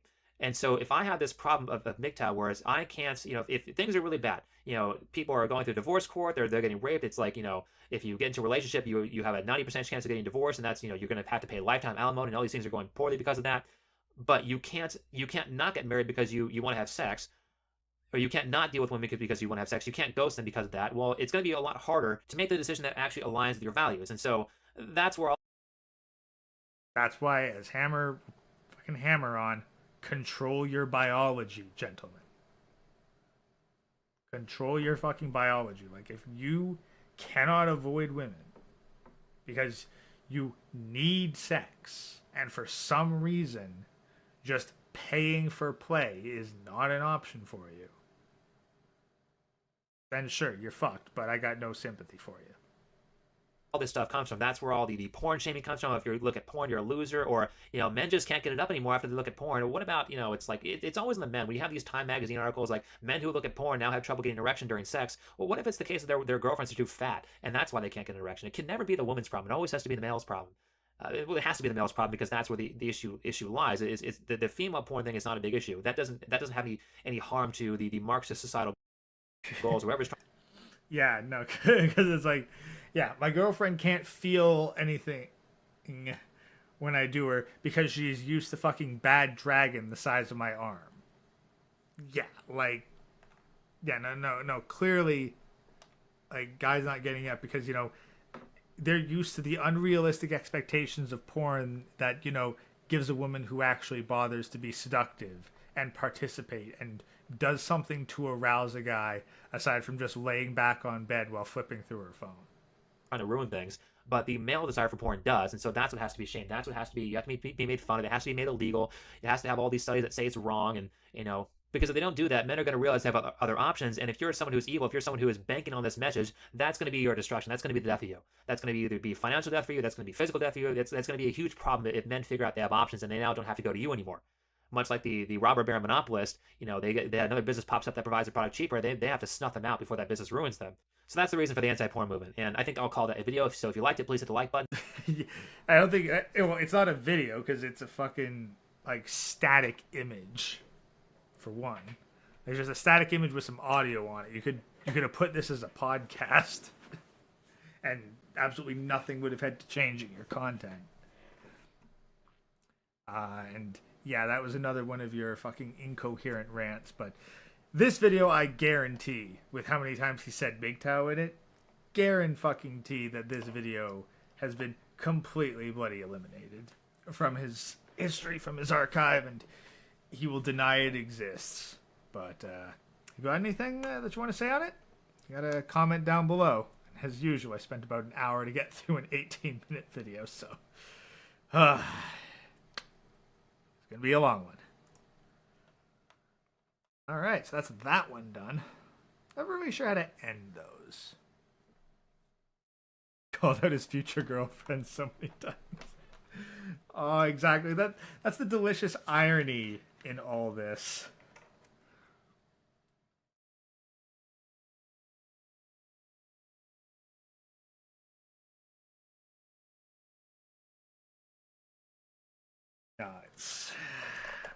That's the thing. He was just coping. It's unfortunate to hear that, like, Kirsha just got into red pill life. But that's what I see with a lot of the kind of like either VTubers or PNG tubers. I think like Aristocratic Utensil is one that I thought, like, I could have an interesting conversation with the guy. But the dude fucking dips his toe into the red pill, like watches the Whatever podcast a couple times, and thinks that he actually knows what the fuck's going on. And much as I'd like to have a more in-depth discussion with these people on it, again, I'm a fucking 2,000 sub VTuber ghost avatar.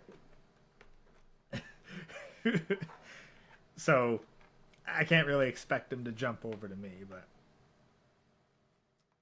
like, I recognize, clout is something that you kind of need to have to make people want to associate with you. But then, as Chronic has proven, like, you can be a fucking 50k sub YouTube channel, and people would be scared to have a conversation with you. But since we're at kind of a mid-roll break, I'm going to just repost the donation links.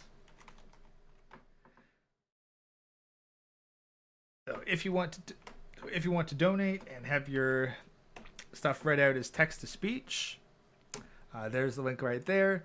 And if you don't want to go through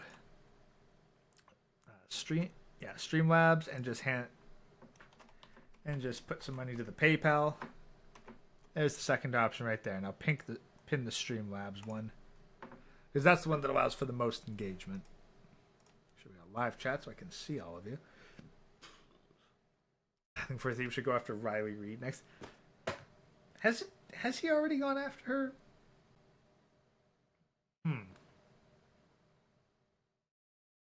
That would be a weird sort of thing.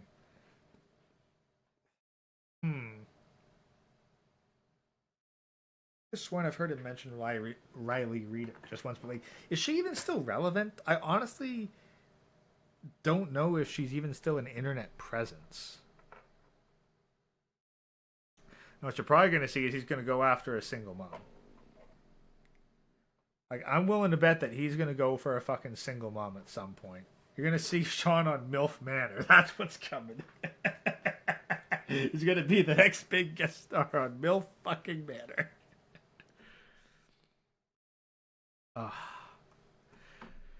But let's keep going, because we are... That took about literally an hour. Oh, God, it's going to take forever to get all these things processed and uploaded. I had a realization. All right, so let's get all this queued up. So we are continuing our exploration of the past of Sean of Think Before You Sleep with episode 74, a MGTOW moment in Breaking Bad. Back when Breaking Bad was still relevant content on YouTube, on the internet, and not just an old show that people still think's pretty good. I had a realization last night listening to another YouTuber, and I was doing this in a way that I imagine that a lot of people listen to this channel. Is I was playing a video game, and in the background, this particular video was playing. It's actually the reason why I don't really put too many images up. I do that every so often, but the intention of this channel is to be background noise from something else that you're doing. So you could be listening to it on the way to work if you have your cell phone interface with your car. You could be listening to it while you work out, which is what I often do when I work out. I'll listen to it. He's still trying to convince us that he works out. This is like fucking 2018, 2019. You look at any image that you've seen of this guy, he does not look like he works out. He doesn't. Like, I don't know how many of y'all have seen Baki, but I'm getting like early or young Jack Hanma ideas. Like it's a guy who like works out, but because he doesn't fucking eat anything, because his nutrition is so dog shit, all he is just a completely skinny mess. Like, you'd think with how much he says he works out that he'd actually be, you know, have some fucking muscle development. No, the dude's skinny as a rail. And this is, I swear, like, this is like a 2018 video. I don't even think this is 2019. I think this is like a 2018 era video. It's 2024. We've seen modern pictures of the guy. He's fucking skinny and looks weak as all hell. So, whatever his fucking workout routine is, assuming that he isn't lying about working out, do not follow it. Because, like, don't follow his fucking workout plan, don't follow his fucking nutrition plan, because clearly, they do not work. Podcast, or you could be listening to it in the background of a video game. And you can actually pick up a lot of really good information by doing that. In fact, a lot of this stuff that I learned about philosophy has been learned while playing it in the background of a video game. It allows us to multitask, which means instead of just playing... Who the fuck listens to other shit while playing a video game? Like, I could see, like, maybe doing that with Dwarf Fortress, but even then, like, if I'm playing the video game, I'm usually focused on the video game. Like, if I'm focused on the video game, I wouldn't be able to pay attention to whatever I'm listening to.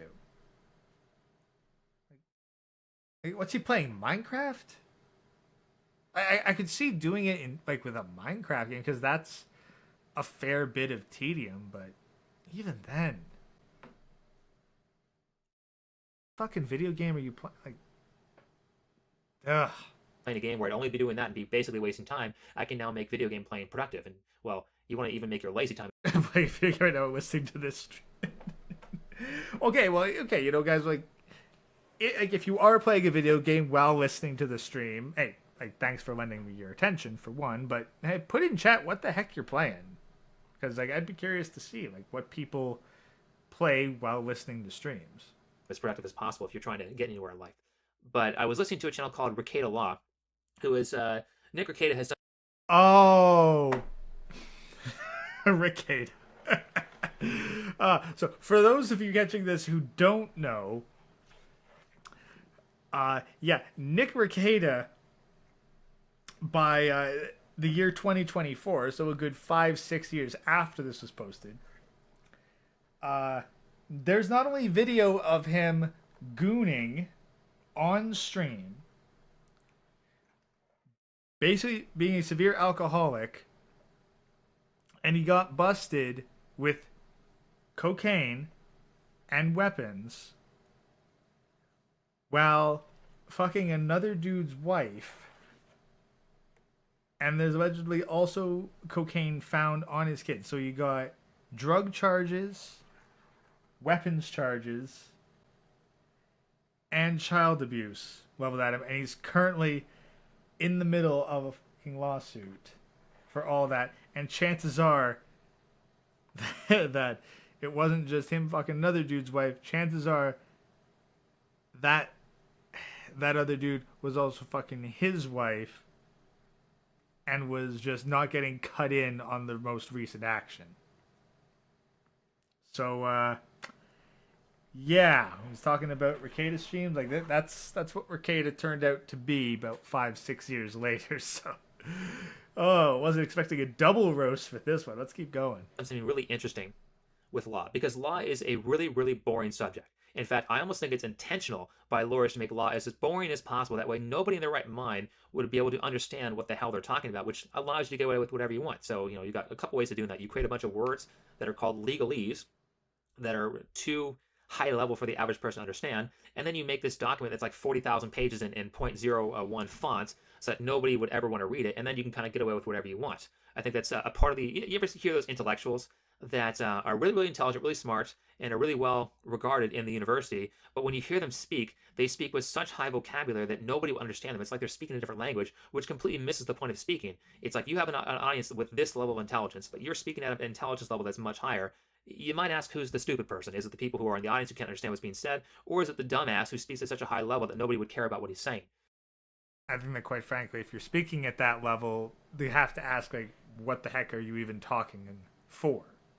Like, if you're out there trying to convey information, like, if you are a bioengineer, like with a PhD, and you are expecting your audience to be bioengineers with PhDs, then you can speak at that high level because you have a reasonable expectation that everybody else in your audience who you're trying to communicate to is going to understand what the hell you're saying.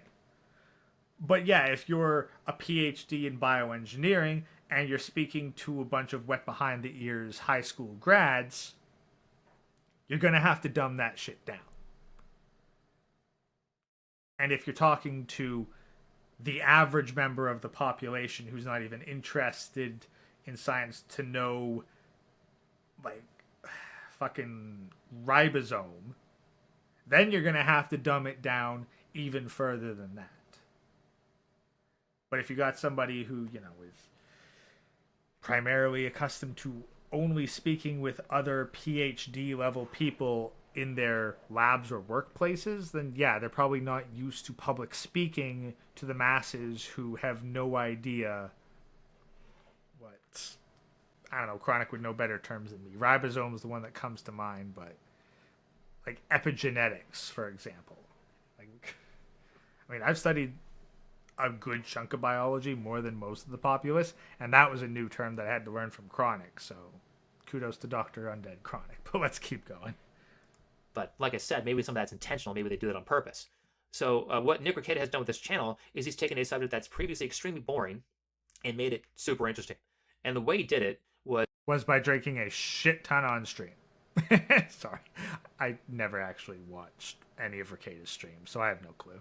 This particular video was a video about Maddox, who was very, very popular in like 2005. I don't really know what happened to him, but he had this book called The Alphabet of Manliness, which I remember really, really liking when I was in high school. I don't know if it stands up. I think I sold the book a while ago. He recently became a feminist, so I don't know if I'll be rereading The Alphabet of Manliness, but Maddox has a lawsuit between him and Dick Masterson, which it's not his real name. I forget what his actual name is. But if you don't know who Dick Masterson... So Rekieta basically explained the legality of fucking YouTube legal drama. Like, that was just shtick. It's like, hey, I've got a legal education, but I can't make enough money as a lawyer, so instead I'm going to be a legalese translator for the masses regarding pop culture and internet drama. Is he has a really funny episode of Dr. Phil that I will put in the description. I'll put at least one clip of it because he has a couple zingers that are with the feminist audience that he completely disregards and trolls the whole time. So it's quite a funny episode. So I'll put that in the description. And the good part about this Nick Rekieta video is he's picked something that's of interest to people who are on the internet, people who are on YouTube, and people have been on YouTube for a while. I gave no fucking fucks about Maddox or Dick Masterson, and I was on the internet during that era. I gave no fucks, but I guess enough people did. Know who people like Maddox and Dick Masterson are, and so if there's some type of drama between them, especially a lawsuit where legal language and legalese can be discussed and how that works, well, this would be a perfect example of what to do. And so I'm going to find out all the things that people are interested in. Yeah, well, how about Rekieta Law? Like, I mean, wouldn't want to do it now, but like, why didn't he break down the drama between fucking Lauren Southern and Sandman, huh?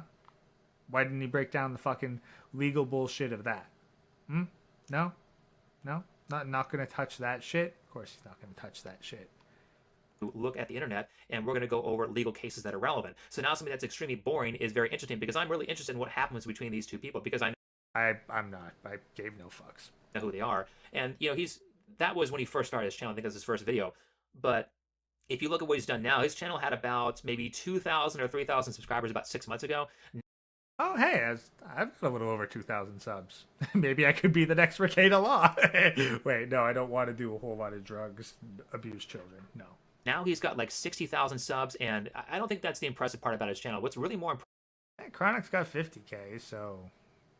impressive is even though he only has 60,000 subs. Heck, Ribby got to 100K before YouTube nuked him for bullshit reasons. So, hey, congrats, Ribby. You were even further ahead than Riquet Law in 2018. I've seen his live streams at like 10,000 viewers watching his 3-hour live streams like it's a Joe Rogan podcast or something like that. That is nuts. I didn't think I'd ever see someone with such a low subscriber count, to be very backhanded here, with such a low subscriber count get so many people watching a live stream. He's really done something correct here. And it made me that thing made me realize that if you're going to teach somebody something that's interesting that may be previously boring to them, you have to put it in a context that they like and they want to digest. I think it's more so that people want to listen to fucking YouTube drama about their e-celebrities.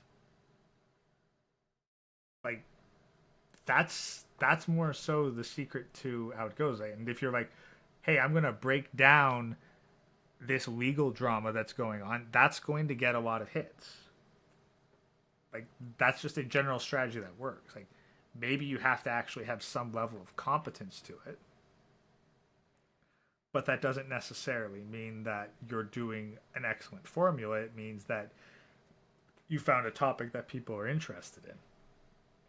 I would never look at a case like let's talk about a popular legal case. I would never look at Brown versus the board, and look at all the legalese and look at the the accusation and the plaintiffs and the defendants. I wouldn't learn all the legal terminology because I don't really care about Brown versus the board. But suddenly, when you have a lawsuit with Vic Mignogna, who is falsely accused of sexual assault and child molestation, now I kind of want to hear what's going on, and it makes it even funnier because the people who are accusing him are very, very weak, and their case is very, very weak. So you're not one who should be laughing at people who are very, very weak, Sean. You know what they say about fucking living in glass houses and throwing stones. Basically gets to sit there, Nick Riquet basically gets to sit there his whole live stream making fun of how much these people are going to lose, and that's quite entertaining. Okay, they lost the case, but Vic Mignogna still lost his career. So, yeah, the point was not to win the lawsuit. The point was to destroy the man's career, and they succeeded in that. Plus, you get to learn about the law. And I noticed him doing that because that was my intention behind the channel. I just like to see that, he's doing the same thing as well. And so it reaffirms my hypothesis about how this stuff works. Because if you want to teach people effectively, you have to find out what they're interested in and apply whatever you want to teach to the things they actually care about. Because if you don't care about it, it's probably not going to be useful to you. You just got to look at whatever's trending on Twitter or whatever. That'll tell you what people care about. This is completely contrary to what's done in schools, where it's schools that we pick the things that we think you're going to be interested in or that are important. You learn them, or you get in trouble. You get detention. If you refuse to show up, you'll go to truancy. You'll go to a truancy officer. You'll go to juvenile hall. Your parents might get in trouble too. And if I'm not interesting enough to you, it doesn't really matter because I still get paid as a teacher. Whereas on YouTube, if you're not interesting at all, you don't get paid. You don't get a channel. Nobody watches you, and your view count stay at zero. Kind of like this is what happens when you have to work in the free market. When you have to work in the real world. If people don't care about your product, they won't buy it, and you won't. I see, that's what private schools are for. Private schools give that whole free market aspect to the education system. And, there's always homeschooling. But school is not meant to be a place where you send your kid to get smart. Like, public school nowadays, that's just government-funded daycare. You send your kids to public school so that you can go off and work for 8 hours a day, and the government gets to babysit your kids. It's not about educating your children. I'd be shocked if it ever was. Survive, and so it's to the utmost your duty to find out what people care about, what people want, and provide it to them. And my big realization from this whole process, even though I already knew this stuff, like I clearly already knew this because I realized this last night, but I've been working on this process for the past 2 months or so, really intently.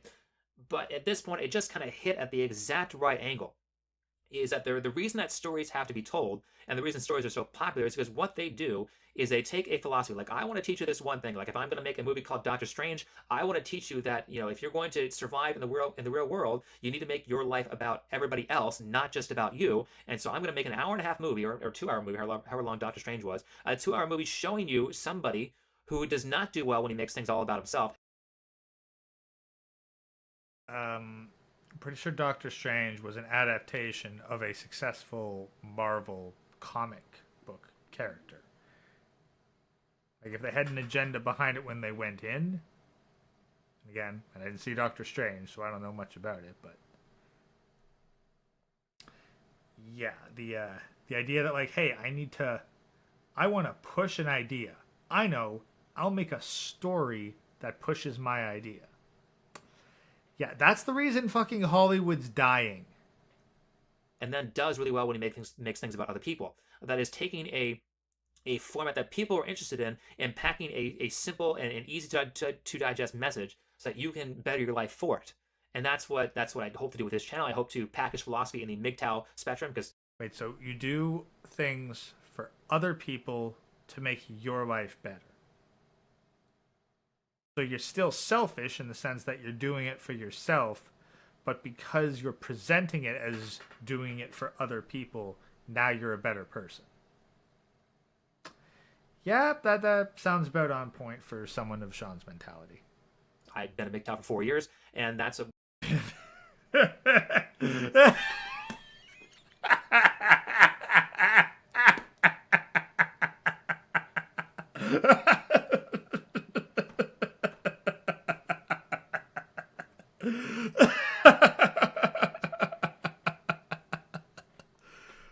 Oh, I've been a MGTOW for 4 years. So what, since 2014? Wait.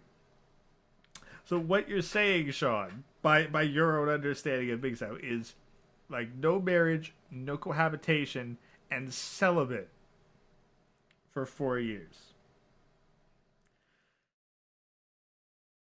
Yep, you're not beating those virgin allegations anytime soon, are you?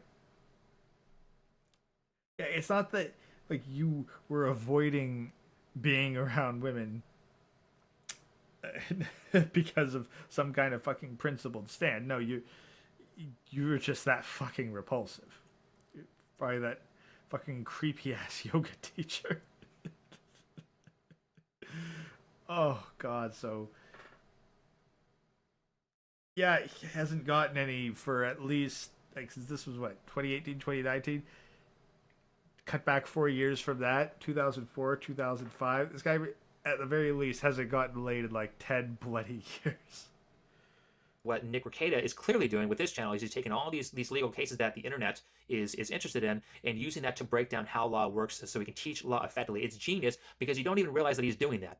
But clearly, once you hear it, it's, oh, this is exactly what he's doing. He's just trying. Yeah, teach law effectively, and then he's eventually going to get to do a breakdown of his own case because he's going to get caught up in so much legal bullshit with the same people because, he's insulted the local judges, the same judges which are now overseeing his trial publicly on his channel. He's insulted them very fucking vehemently. So,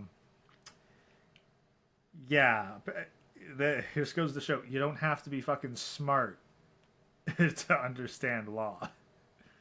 He's not that smart. To package this in a way we care about. Now, a key component to a story is that it has to be as realistic as possible. Of course, you can have like people throwing laser beams and blocking stuff with their mind and shit like that. And that could be a little bit of fantasy, but the fantasy always has to relate to a point that's true. Otherwise, people won't want to watch it. Like I remember it this way, back in when I was like 12 or 13 or so, when that show Degrassi came on the air. Not like the 1980s Degrassi, but like the Degrassi The Next Generation, but not like the next generation like it's on right now. This is like Degrassi before every... Okay. Who the fuck here watched Degrassi?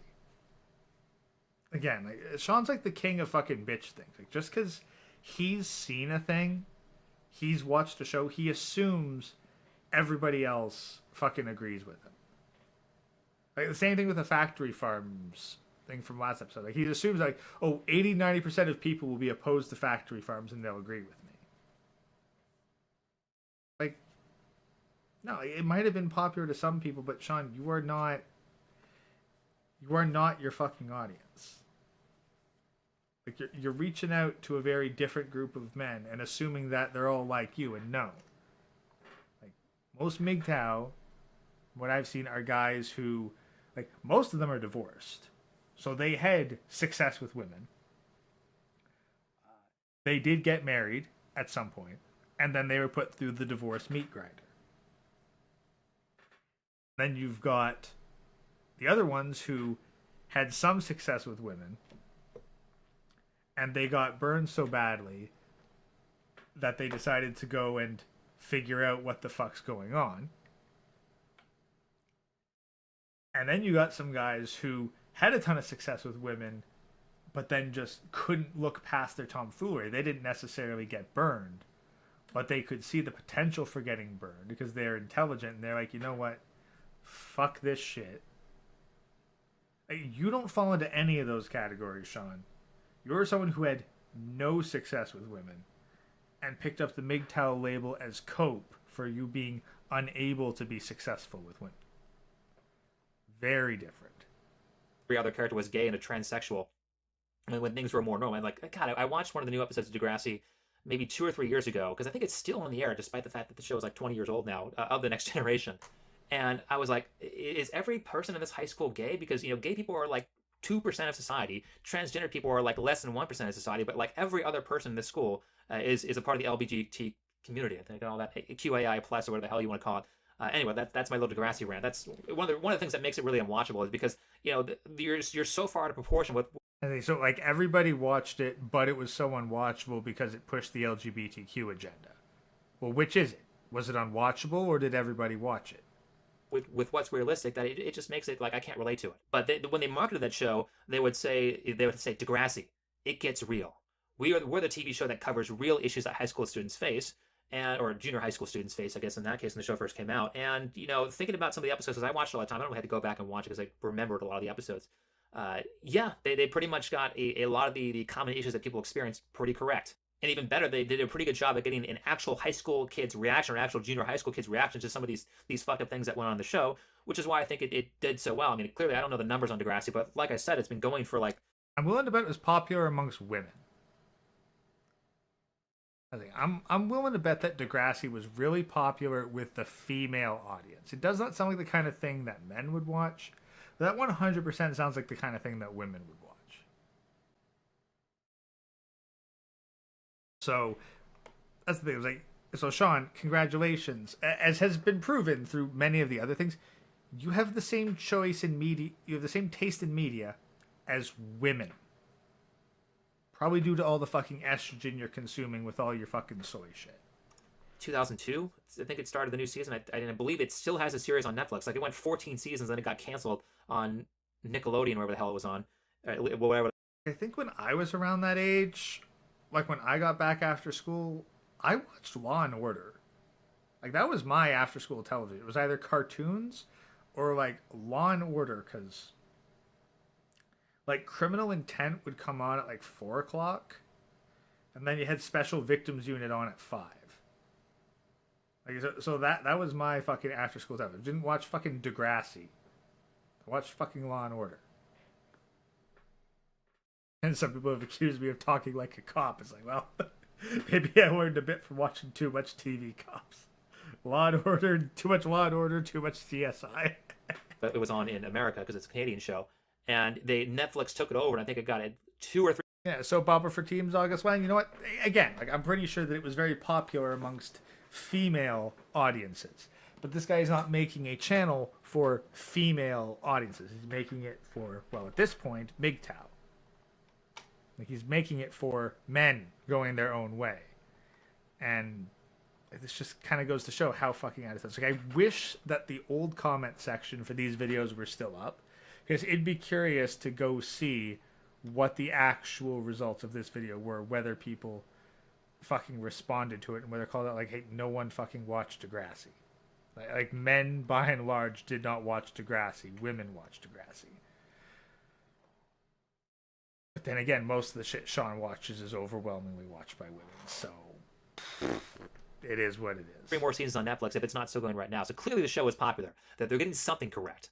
But I want to bring this to Breaking Bad, because there's one scene in Breaking Bad. Again, fucking halfway through the video, now we're actually on to the fucking subject that the title promises.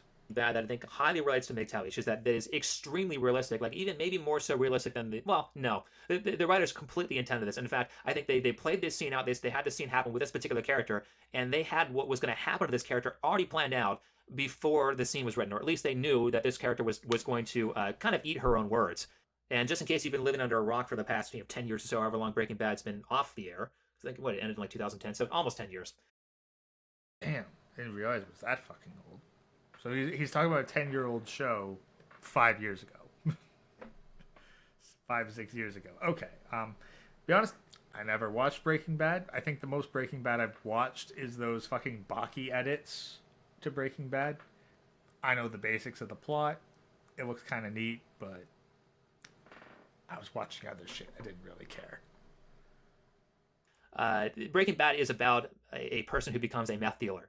Now, by the way, if you happen to be currently watching Breaking Bad and you don't want spoilers, then this is the time to turn the video off, because I'm going to spoil a scene from season 3 and a scene from season 5. So I'm going all the way to the end of the show. So spoiler warning, you've had your chance. But when you design a show, what you're looking to do is you're looking to have people team up who disagree. And so you have Walter White, who's the mastermind, who is the really intelligent chemist, and then you have Jesse Pinkman, who is a dumbass. So you have really, really smart mixed with really stupid, and that creates conflict, and the conflict creates an interesting show. And so this scene in particular has to do with Jesse Pinkman, who is not just a drug dealer, but he's a drug addict. And his idea, because they were having trouble selling stuff, is they wanted to go into Alcoholics Anonymous, or I guess Meth Addicts Anonymous, and sell to the people in the 12-step programs. And probably a pretty good idea, because 12-step programs have a 90% or 95% failure rates. So if you want to find people who are looking for their next hit, probably an Alcoholics Anonymous meeting or a 12-step meeting is going to be a good place to do it. So he goes to this 12-step meeting and picks up this chick, and then he's trying to like romance her, have sex with her, and then sell her drugs after they have a one-night stand. And the day after they have their one-night stand, she says, "Oh, I got to go pick up my kid." And he looks at her like he has this moment of clarity. He's like, "You have a kid? But you're on meth." Which is a pretty sane and redeeming action from Jesse, who is got a lot of negative traits, but I think one of the things that makes his character attractive is that when bad things are happening to children, he always points it out. Oh, the irony about doing drugs when you have kids and mentioning Rekieta Law in the same fucking video. Hey, maybe she might have been on meth, but at least she wasn't being a Oh, yeah, no, she was cheating on her husband, and she was doing drugs. Yeah, wait, are we sure that he's not talking about that fucking woman that Rekieta was backing? That Rekieta apparently got into the fucking cocaine.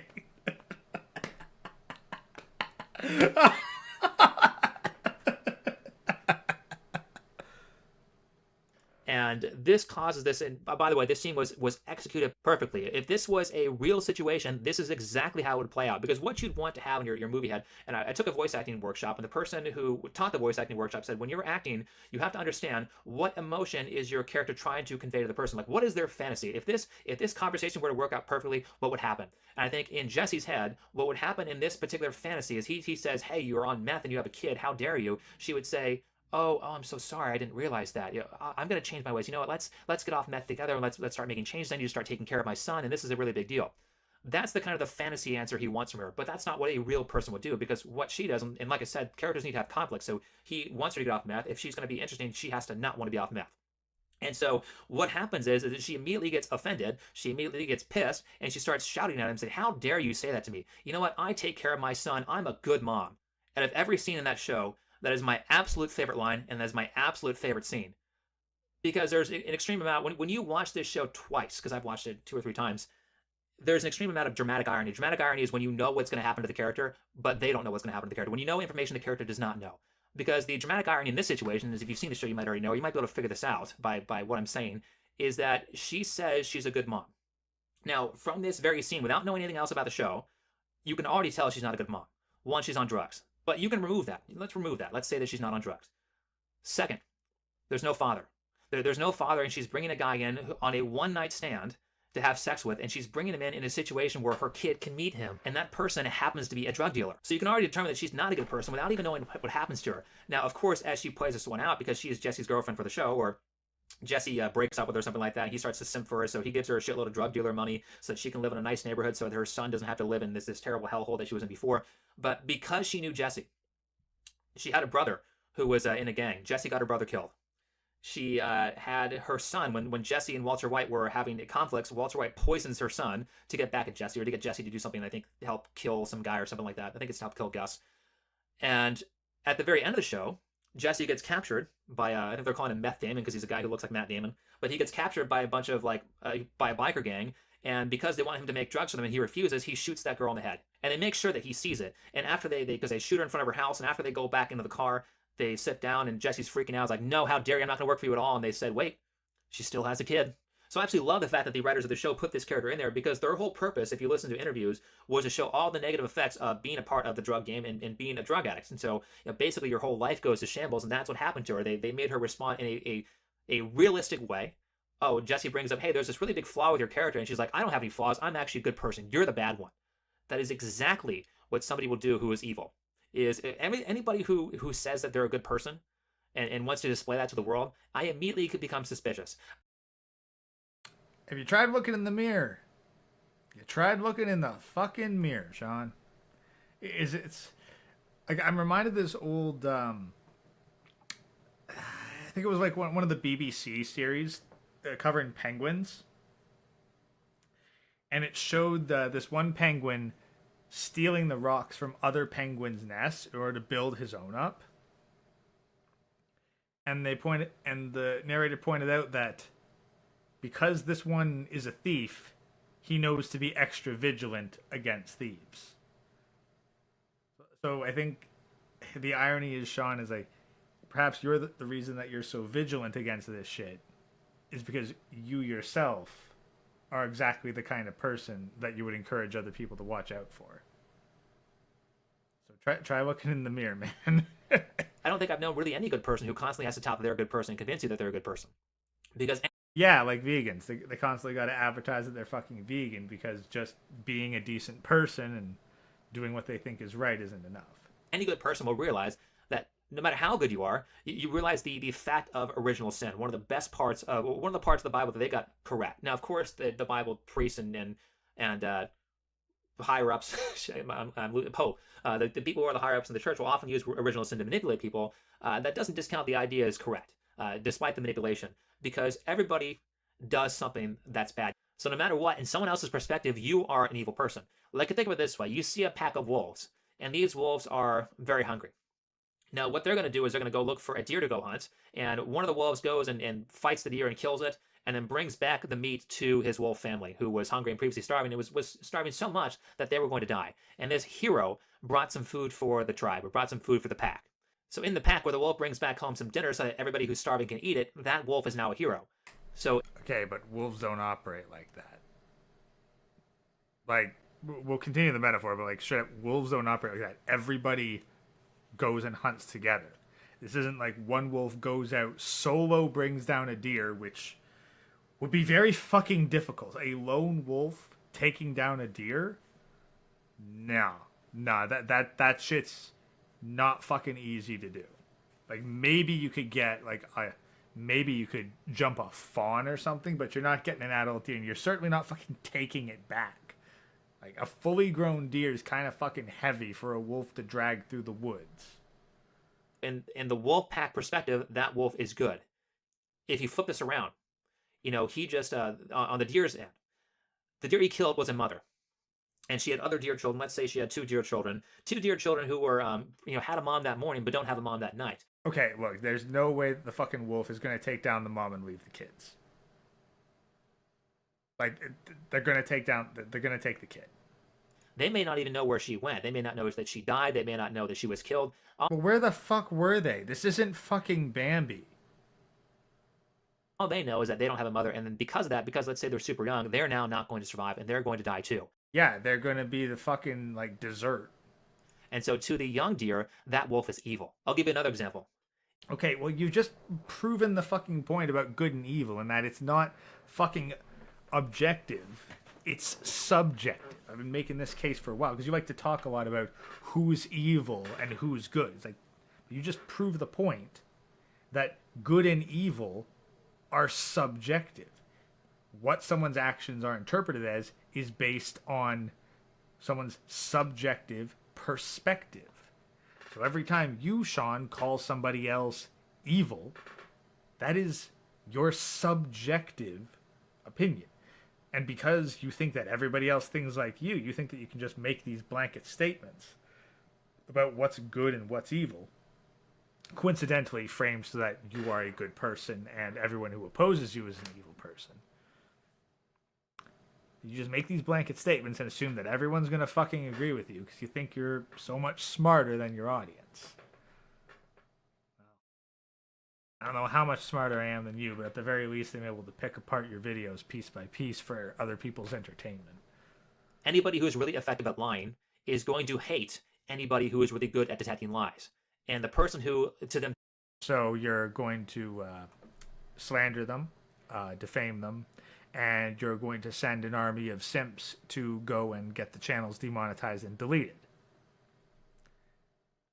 Look in the fucking mirror. themselves, I'm a good person. The liar, I'm a good person. The person who breaks open my lies is the person that's evil. The lie detector is the evil. I'm the good one. The lie detector is the evil. And that's essentially what this character is doing. What Jesse's girlfriend for 2 seasons is doing, is that he is, in most people's eyes, doing a good thing.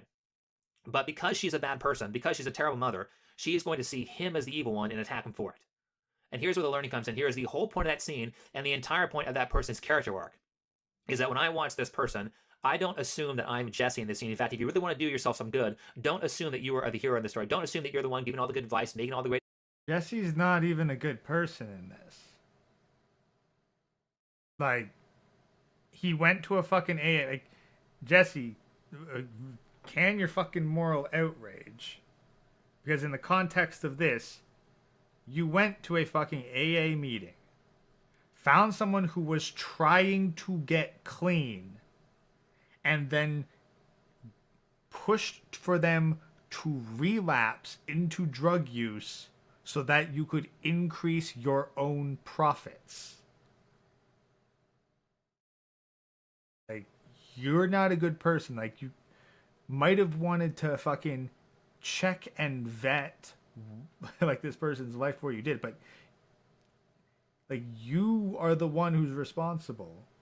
Now, maybe she would have relapsed fucking anyway, but you're the one who pushed for her to fucking relapse, not giving a shit about her fucking personal life, not giving a shit about the fucking kid.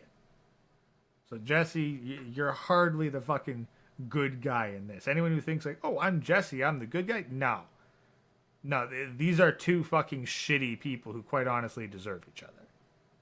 Decisions and saving everybody. If you want to really get some perspective, imagine that you were the villain. Actually learned that from Jordan Peterson. A very, very effective lesson. Yeah, well, this is two villains, so like, you don't have to pick which one. Both of them are shitty fucking people. So when I look at that scene, I don't see myself as Jesse. I see myself as the mother. I see myself... Congratulations, you identify with a woman, not beating those fucking allegations that you're a fucking hardcore soy boy here. The mother who likes her kid so little that she would rather leave him with his grandmother so that she can go out and do crystal meth, have sex with a random stranger, and start dating a drug dealer. This is who that person is. This is the person who says she's a good mom. Someone who dates a drug dealer and hoists her kid off to somebody else so that she can go party and do drugs. So when you look at that scene and scenes like it, you have to realize that you are the evil one. You're the criminal in this situation, because if you don't look at yourself like that, you will do tons of really evil shit without noticing it. Just like that person who thinks... So you need to look at someone who is evil on television, and you need to identify with that evil person in order to be more aware of the evil actions you do. And you're somehow tying this into original sin because you need to always look at yourself as the fucking villain. Like, no. I'm not going to intentionally identify with shitty people who make worse decisions than me. I'm going to look at the negative consequence. Like, if I identify with someone, it's going to be either someone that I want to be or someone that has made similar decisions to what I have made. And if there's negative consequences for that and they happen to be villainous, okay, then I'll identify with the villain. But I'm not going to purposefully go, oh, hey, this is the evil person. I'm going to identify with them, because that will help make me a better person. No. She's a really awesome mother because she goes to work and she supports her kid. Doesn't realize all the terrible shit that she's doing to her kid in that very scene, and all the terrible shit that will happen to her kid because she doesn't look for self-knowledge. She doesn't look at herself as a bad person, so bad things just happen and she has no control of them, and it eventually leads to her death. And possibly it could have eventually led to her son's death. So that's the lesson you can learn here. I never just outright assume blindly that I'm a good person, because I know all the bad things that I've done. Yeah. You never assume you're a good person, but you constantly talk up all your fucking virtues because you're trying to signal that you're a good person. In my life, and if I don't look at all the bad things I've done in my life as things that have gone wrong, if I delude myself into ignoring those things, then those bad things will just be repeated, and other people will have to suffer for my bad decisions, my mistakes, my lack of self-knowledge. So don't be that person. Well, you are that person, Sean. And we're not even going to get through the last fucking minute because, as your actions have proven in the years since you put this video up, you are a shitty person. You are, by your own definition, a shitty, evil person. And just like this fucking mother that you identified with, you're going to blame everybody else, get aggressive with people who call you out on it, and do your damnedest to avoid taking accountability for your bullshit. Yeah, no, that one actually managed to piss me off quite a bit.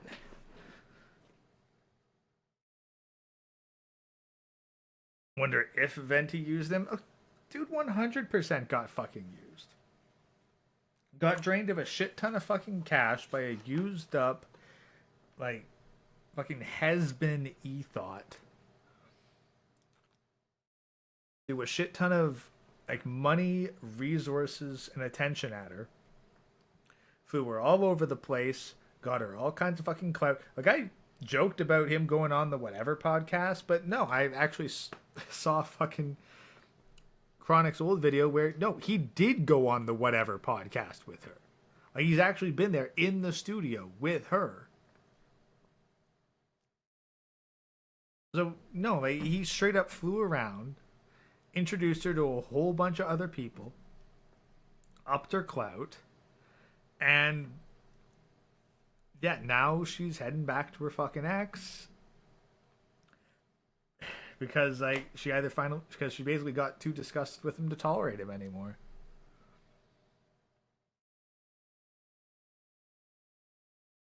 Ugh.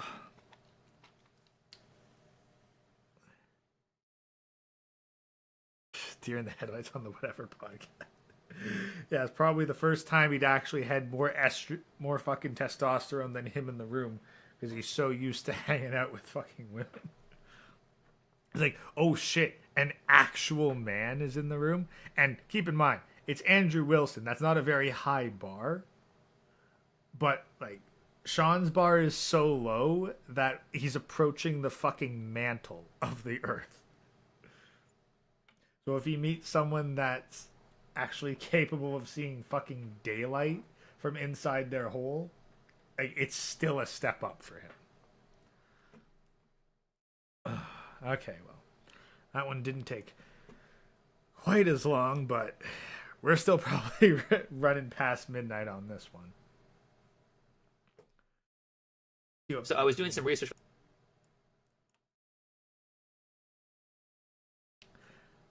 So let's keep going to the next one. So we are continuing our exploration of Shaun of Think Before You Sleep's past with episode 75, a MGTOW response to Facebook thoughts. Oh boy, at least this one is one of the shorter ones. So I was doing some research for this topic this morning. I was basically just kind of scrolling down my Facebook feed through. Doing some research. Scrolling through Facebook.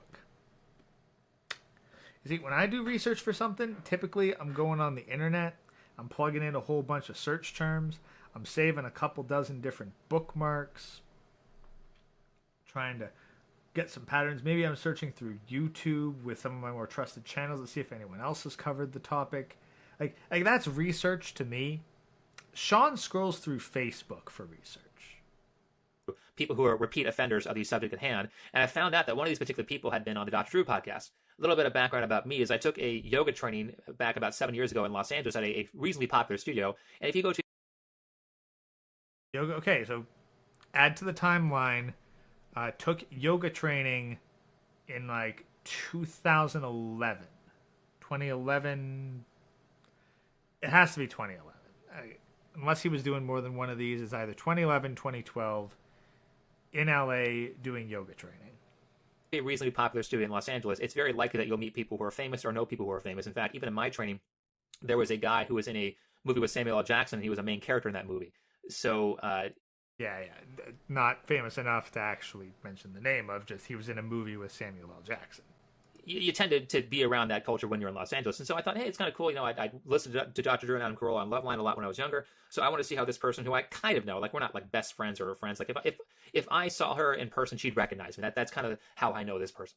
but I know her well enough, so I wanted to see how she would perform on this particular podcast, and I have to say she did not disappoint. She acted exactly how I expected her to act. And you have to have seen, if you've been on Facebook long enough, you have to have seen this. If you have any females that are reasonably attractive on your Facebook feed, is a lot of them will sit. Why the fuck do you have that on your Facebook feed?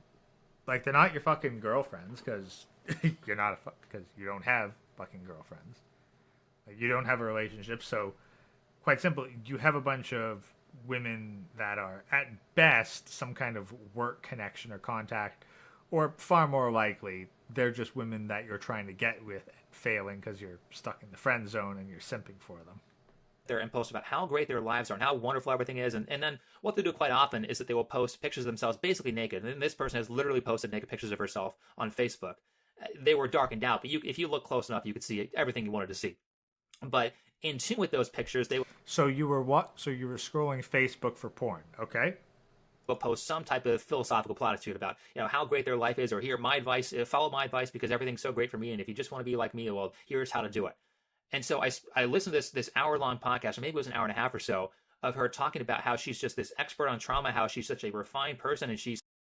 You're really not one to talk about being an expert on trauma, Sean, because you're the one who constantly talks about how you're an expert on fucking childhood trauma. Although, I don't think you've mentioned it that much in more recent episodes, but that was very much one of your early subjects. someone who can do so well.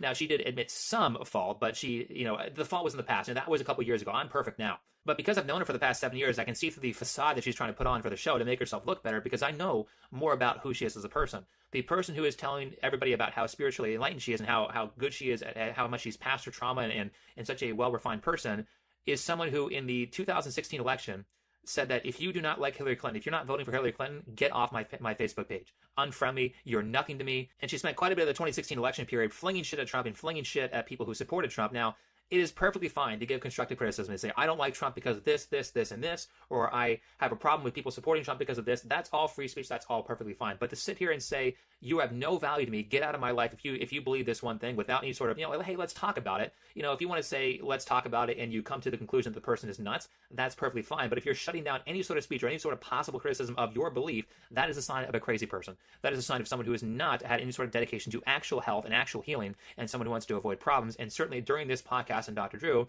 she had mentioned that she did not want to go to cognitive behavioral therapy because she didn't want to talk about her actual trauma in her life because it triggered. I mean, quite frankly, if you see someone on any of your social media feeds who pulls that kind of bullshit, well, you can thank them very much for saving you the trouble, because, okay, wow, you are a crazed ideological zealot, and I should not be around you. Hey, you save yourself being around some brain rot. I see this as entire win-win. Well, how are you going to get over the trauma if you don't actually... But, maybe it's upsetting to you if you're simping over an e-thought that's hot, and they're like, hey, if you want to keep simping over me, if you want to keep looking at my fucking thirst trap pictures that are probably against fucking TOS, you got to agree with my political leanings. Because clearly, Sean, you did not take her off of your fucking Facebook feed. Relive it and go through it and get past it. You're just avoiding, and anytime a similar situation comes back up, it's going to remind you of the trauma which you have not dealt with, and so you're going to be triggered because of that and be unable to act properly.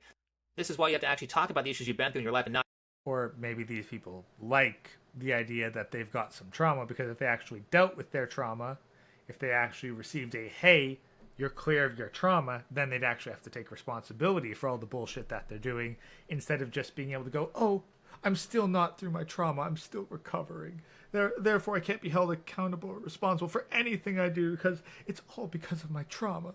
Not just repress them, but it seems like all the women who are like this, all the women who do the food for thought nonsense on Facebook, who just sit there, basically their goal, what they want people to see is, I'm going to post this thing about my life that makes me happy. Here's my little philosophy and how things go. But what they really want you to do is look at the second part of that, which is the basically nude photo of them. Well, check out the picture that I posted. Yeah, no, they're not wanting to post shit that makes them happy. What makes them happy is the attention that they get. They are trying to signal that they are a virtuous, mentally healthy person, and they're also trying to get attention because they're fucking attention addicts. Has my face and my cleavage, or check out my new ass shot and my yoga pants, or check out my new bathing suit and my two-piece. And that's what you're actually looking at. And you can tell that's what they actually want you to look at, because the response is different when they don't do that. Like, here's an example. Now, for privacy reasons, when I post these pictures, I'm going to block them a little bit so you can't tell who these people are, because when they posted these things... Oh, we actually get to see an image? We're actually getting some edit content? Well, be prepared for this video to get pulled off of fucking YouTube. Be prepared for this stream to go down, because God knows what the heck's going to pop up in a second. Originally, they were posted as friends only on their Facebook account, so they're not public figures, so it'd be kind of immoral to show you who they are. But you get the point. The picture I'm posting right now, this chick, if you just look at her face, she is basically a 9 out of 10, at least, if not higher than that.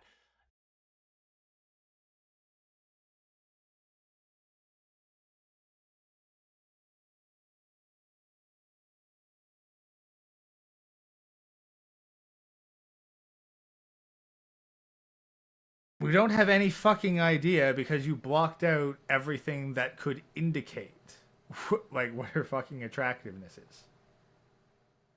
And when you look at this picture, she has posted this is bigger than the text she's actually posted. But the thing that she says is just completely devoid of anything that would actually psychologically help you. And that's kind of the key of these people who are like pseudo-philosophers or food for thought philosophers that are women. And a lot of male philosophers do this too. Like Deepak Chopra is a very big offender of that, where he says things that are like, they sound like they're helpful, but when you actually try to break them down, like, what is this person saying? Yeah, Sean, that's basically your entire channel in a nutshell. They really just say nothing. And that's what this photo does. It virtue signals. It says, I'm beautiful, I'm attractive, and my life is so great. I'm around a bunch of flowers that are pink and shit. And here's a little bit of my words and my philosophy. Here's how you can be beautiful by just looking at this philosophy. And really it says nothing. For those of you who are not looking on screen, it says, your most authentic truth is the greatest beauty you could share. Now, my initial response to this is, what the fuck does this even mean? Like, because when you're trying to give people help or teach people about philosophy or give people any sort of knowledge on any topic, you always want to relate it back to a physical thing that they can apply to, or just even a concept they can apply to. Because if you don't, it means absolutely nothing. This is my big problem with school. School is too much theory, too much, we have no idea what this is, and not enough actual application. Because when you look at the actual application of this little haiku that's here, you say, well, what does your authentic truth mean? If I'm a liar, my authentic truth is the lie. So are you saying that the lie helps? Yeah, I guess part of that's like your authentic truth. Like your truth is an oxymoron. There is the truth, and then there is your thoughts, your opinions. The truth is not subjective. Helps me? Who am I sharing this truth with? And what about, why don't I just share the truth instead of my truth? Because there is no your truth or his truth or her truth. There is just what is true and what is... Once again, I have a comment, and fucking 10 seconds later, Sean agrees with me. It's not true. And, no matter who you ask, the answer to 2 plus 2 should be 4, because that is the truth. But that's not the point of this message. The point of the message is to get attention and to get virtue signaling. If she did not want attention, she would not have posted a picture of herself. And you can kind of see the results, because conveniently this person, which is why I picked her, she posted a picture of some other philosophical platitude with no picture, and the one with the picture got 368 likes. The one without the picture, which is on the screen right now, and also very devoid of any actual application of again, I'm looking at this saying, what the fuck does this even mean? But this one without the picture got like a 10th of the likes. In fact, it got so few likes she had to actually like her own comment. And that's kind of embarrassing. Love that is rooted into service of the whole is the true unconditional love of our time.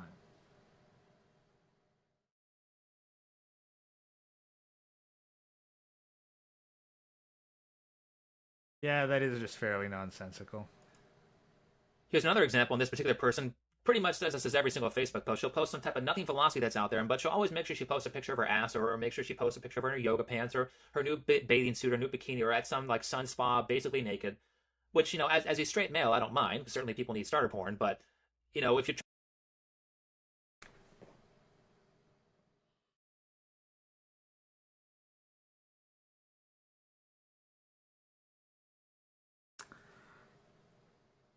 Starter porn. Certainly, people need starter porn. I have no objections to women posting thirst traps in my Facebook feed, because I need fucking fat material. Yeah, Sean, that sounds a lot like you. You were definitely a fucking creepy-ass yoga instructor. Trying to actually help people. Virtue signaling does not actually help people. And for those of you who are playing video games in the background or whatever, and you're not actually looking at the screen, this is what it says. A lesson from my dad I'll always remember, which molded me into the woman I am now. I was about 7 years old, and I used to wake up grumpy as fuck. And those are, as fuck is AF, is abbreviated, from a nap. One day, my dad very calmly said, "Why are you grumpy? Do you like being grumpy? You should wake up happy and refreshed. He was right. I didn't like being grumpy. To this day, I still hold true to that. No, you didn't like being grumpy, but you liked that people would give extra care when you were grumpy. You liked that people would try to make you not grumpy. Like, you were grumpy when you woke up for fucking attention. And then when you finally got called out on it, because people were saying like, hey, you're not grumpy due to things you can't control, you're being grumpy on purpose. Well, then people stopped giving you attention when you were grumpy, and so now you're trying to say like, oh, well, now I decided to be an optimist. Like, so you weren't waking up grumpy because you couldn't help it. You woke and you just decided to wake up happy because then people gave you positive attention again. Even if I'm in a bad mood, I have learned to switch out as fast as I can. Optimism is a gift, but it's also and that's not that's a typo. That's not me fucking up me reading. But also a high expectation to live up to. Everyone wants your energy, your positivity, and your light. Well, hopefully this brightens your feed and gives you a perspective you can chew on. Again, this means absolutely nothing. If you're going to try to sit there and actually brighten someone's day and make them a little bit happier, and I don't know if I really believe that. Maybe you can't be happier, but certainly you can suffer less. If you actually want to create less suffering. Yes, you can be happier. You can be happier. Like, at the very least, you can be more at peace. You can have contentment. And yes, joy is still a thing. You can still have fucking joy and happiness in your fucking life. It's not just, hey, life is pain with various bits of dulled pain. No, there is actual such shit as fucking happiness. On a chemical level, we can prove happiness. It's not like the brain is constantly feeding you pain stimulation, and it's only that you have brief moments of fucking the euphoric bliss of numbness. Like, Sean, you've been through fucking depression where you feel fucking nothing, apparently.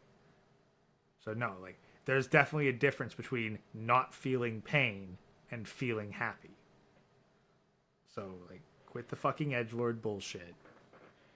Happiness exists, and going out and being a happy person in public, like just being pleasant and pleased with your life, maybe it won't make someone else fucking happy, but at the very least you won't make them any more fucking miserable. Go out and you can tell a joke. Guess what? You can make someone fucking laugh and smile and relieve a little bit of the tension in their life. I don't know whether or not that makes people happy, but they certainly don't seem to complain too much. What you would do is give them a piece of advice that's useful in this. So if you're not happy, what you might have to do is investigate all the reasons you are pissed off or sad or angry or grumpy, and maybe you work out some of those issues so that when you take naps in the middle of the day. Yeah, that's why you fucking stop going on social media. You get off fucking Facebook, you get off fucking Twitter. Like, you quit looking at fucking rage bait. It's not terribly difficult. You'll actually wake up a little bit less pissed off, less grumpy, and less unhappy. And maybe on the opposite side of that, you start looking at the things that actually do make you happy and start doing more of those and doing less of the things that make you a terrible person. So if you're really going to help yourself, you look at all the things that make you better and look at all the things that make you worse. Don't just look at one or the other. You have to look at both. But telling someone who is truly upset and truly depressed and truly unhappy just to be more optimistic is not going to help. In fact, it will either piss them off more, or it will, if they're kind of the depressive person, it'll make them say, well, look how great her life is. Look how attractive she is. Look how happy she always is. She's never, ever sad. Why am I not like that? If I'm not like that, I just must be a terrible person. And it's just going to drive them more into depression because you didn't actually give them to the tools or lead them the tools to actually help themselves. All you did here in this situation was tell people to lie about how they feel when they're experiencing negative emotions instead of telling the truth and actually working through the problem. Which is why I'm bringing this up, because the whole purpose of these posts is not to actually help people. The whole purpose is to get attention, is to get likes, is to have... It's a post on social media. That's what they're for. Just like, Sean, you're not posting this shit to actually help people. You're posting this shit to get popular and get fucking money because you failed at your other career pathways. Because you probably got a couple fucking sexual harassment claims. And everyone else was so pissed that you couldn't just focus on teaching the yoga and instead wanted to spout philosophy and stare at asses. Ghost doesn't get it. Being a simp is a state of suffering. And think where you sleep is in a living hell. True. Like, if your life is defined by female validation and you cannot get it, then yes, perhaps it is impossible to be happy and you're in a state of pure suffering. That is true. That is true. It's not that, but of course, I guess classic mistake of assuming that other people would share my experience and were capable of experiencing peace and joy. I did not consider that people could actually be in a living hell their entire life with unsatisfied needs. People say, "Oh, you're so beautiful, you're so attractive," because read if you see chicks doing this, read the responses to what they're saying. They almost never comment on what the actual philosophy was. They always say, "Oh, you're so pretty, you're so gorgeous, you're looking great today, you always look so wonderful." It's never like, "Oh, I tried the grumpy thing and it worked," or something like that. It's never that. And then plus, the way you can really tell they're not trying to help people is that when they give advice, it's always some spacious out there, like can't really define it, it's really hard to apply it. Like, how do I just be happier? Is that really a thing? So thanks for the trauma dump, Sean. Do you have an actual point here? Or when you call them on certain information they give out, they always respond with hatred and anger. Like I said, the person at the very beginning who was talking about how reformed she was as a trauma survivor and how much she helps you and how great she is, the second you said anything bad about Hillary Clinton on her Facebook page, she would unfriend you, she would get pissed, she would flip out. That's not someone who's really reformed. That's someone who is still reliving the trauma they suffered as a child. And these, quite honestly, are the type of people who piss me off, because as a yoga teacher, as a former yoga teacher, I was around these people all the time, and they're really... Yes. When you were teaching yoga, you hung around a whole bunch of fucking mentally ill women, and you thought, this is where I need to spout out my fucking philosophical and political beliefs. Yes, this right here is my target audience. And so I'm going to relate to them through fucking reality television and soap operas. One of the big inspirations, or one of the big drives for inspiration for this channel, is to get all these people to shut up and actually give people real philosophy, and not just some type of thing I wrote so I can show you pictures of my tits. Yes. Yeah, you need to get everyone else to shut up. That's the key point.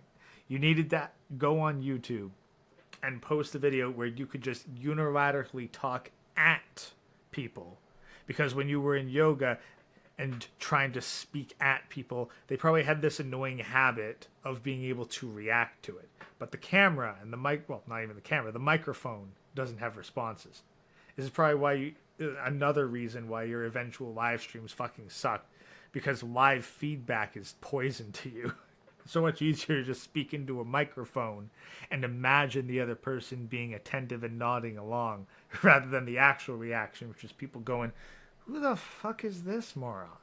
It's an ass. But that'll be it for this video. If you liked it, please hit the like button, subscribe if you're new, comment, share, and I will see you in the next one. Well, you won't be seeing this video because, of course, it's one of his many deleted ones. So, hey, you're going to have to comment below here or just live in chat if you have any responses to what he had to say, because good luck finding this shit online outside of the one little archive. Okay, at least that one didn't take too fucking long. Not necessarily a sign of trauma. Well, no, that's the thing, Lion. Like, there's one book I read which made a lot of sense to me. The Courage to be Disliked. It basically says that no, trauma isn't a thing.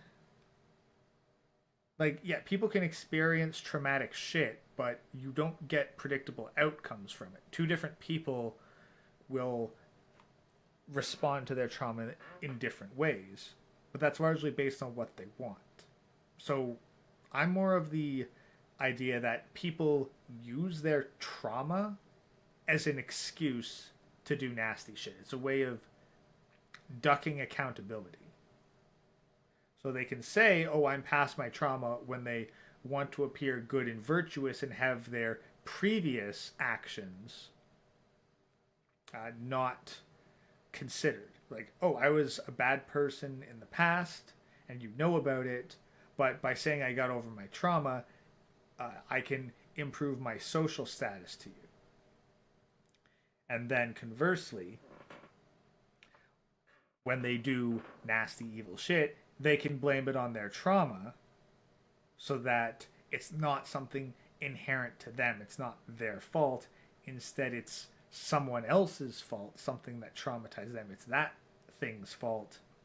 And all they need to do is just be handled with kid gloves and take it easy with them and forgive them for their abusive behavior because they're traumatized. Quote unquote traumatized.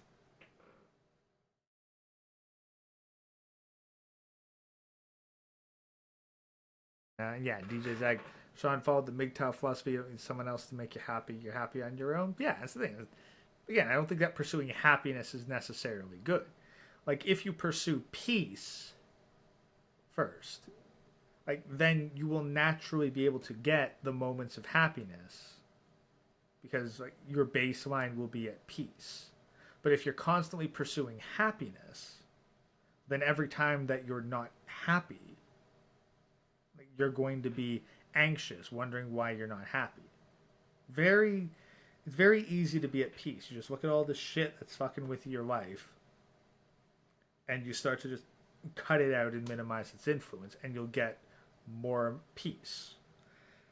And then you have the luxury of finding the things that make you happy.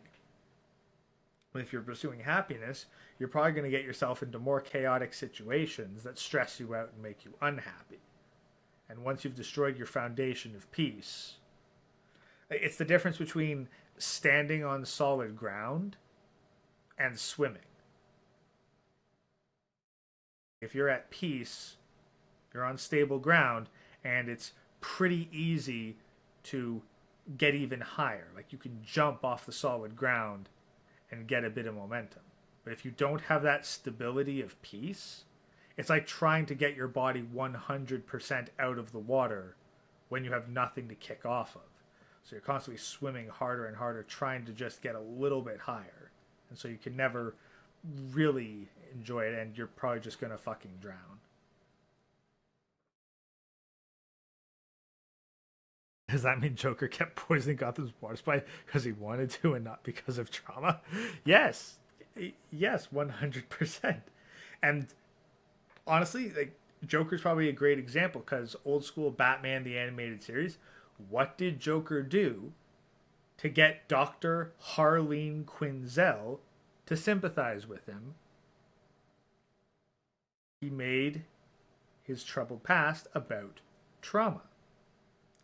Because Harleen Quinzel could not imagine that there was someone who was beyond reform. She thought that, like, if someone's got something wrong with them mentally, they can be cured. And the Joker was able to take advantage of that, get her to sympathize with him by making it all about some sort of childhood trauma with his father. And thus Harleen Quinzel became Harley Quinn and joined right up and began participating alongside him. So, no, that's the biggest, the best lie, the best joke that Joker ever told was convincing people that he was actually insane. No. It obviously depends on the writer, but no, I don't think Joker was insane. Might have had, like, issues, sure, probably had some issues, but I don't think he was insane. In theater, you have two types of.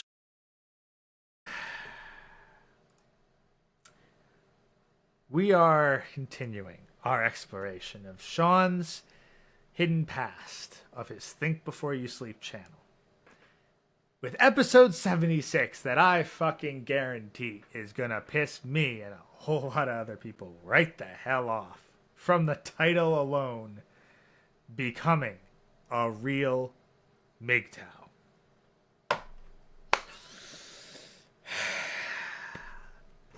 Here we go. In theater, you have two types of scripts. You have a comedy script and a tragedy script. And these can both be referenced to as hero stories. And of course, comedy in theater is a little bit different from comedy as you see in the movie theaters, because a comedy script is a script where the plan works out, the hero wins, and everything's great. A tragedy is the opposite of that, is where the hero fails, everybody loses. And so because every story has to have a philosophical lesson, otherwise it's not important. In fact, every story you tell that is interesting to other people has to have some type of lesson in it. It's not just, I went to the store and I bought some bread and I went home and then I made the bread and I ate the. I don't know. Like, I think that's kind of hard to not have some sort of lesson that can be derived from a story. But there's plenty of enjoyable stories without deep philosophical lessons. Like, stories typically have a conflict. That conflict needs to be resolved in a certain way. And you can perhaps derive some sort of philosophical meaning from how the conflict is resolved. But the philosophy would be more a byproduct of the story. It's not the foundation of the story. You don't start a story with, hey, here's the underlying foundation that I want to get across in this. Now I'm going to build a story around it. No, often it's like, hey, I've got characters, or I've got I have a conflict I want to resolve, or I've got characters and I want to put them through a conflict and see how things turn out. But rarely do you get an underlying philosophy as the core foundation to a story and it actually turns out to be good. Again, you look at fucking modern woke cinema. That starts with the message, and then they just co-opt whatever they can around it. And that shit's not fucking important. You can perhaps dig that shit out if you really go deep into a story, like in many historical stories, but people enjoyed that shit without understanding the deeper philosophy stuff. So Sean, you're projecting super fucking hard here. Just because you can't enjoy a story without some deep philosophical subcontext does not mean that everyone else can't. Most people enjoy stories without fucking deep ass philosophy in them. Rather than I went to sleep, stories like that are boring. Stories always have to have conflict and consequence from that conflict so that you can learn how to act and how not to act. That's the point of communication and the point of interesting communication. So every story that you... So the point of communication is to control other people's behavior. Got it. Cool. Watch on TV or listen to always has to have a problem, and you always have to see the resolution of that problem, whether the resolution is the... That's because conflict makes things that are interesting. Like, without conflict, there is no interest. It's not that you can't tell a story without conflict, it's that just are largely boring and uninteresting to people. That's not the deep philosophy, that's just conflict. Newsflash. Psychology breakthrough.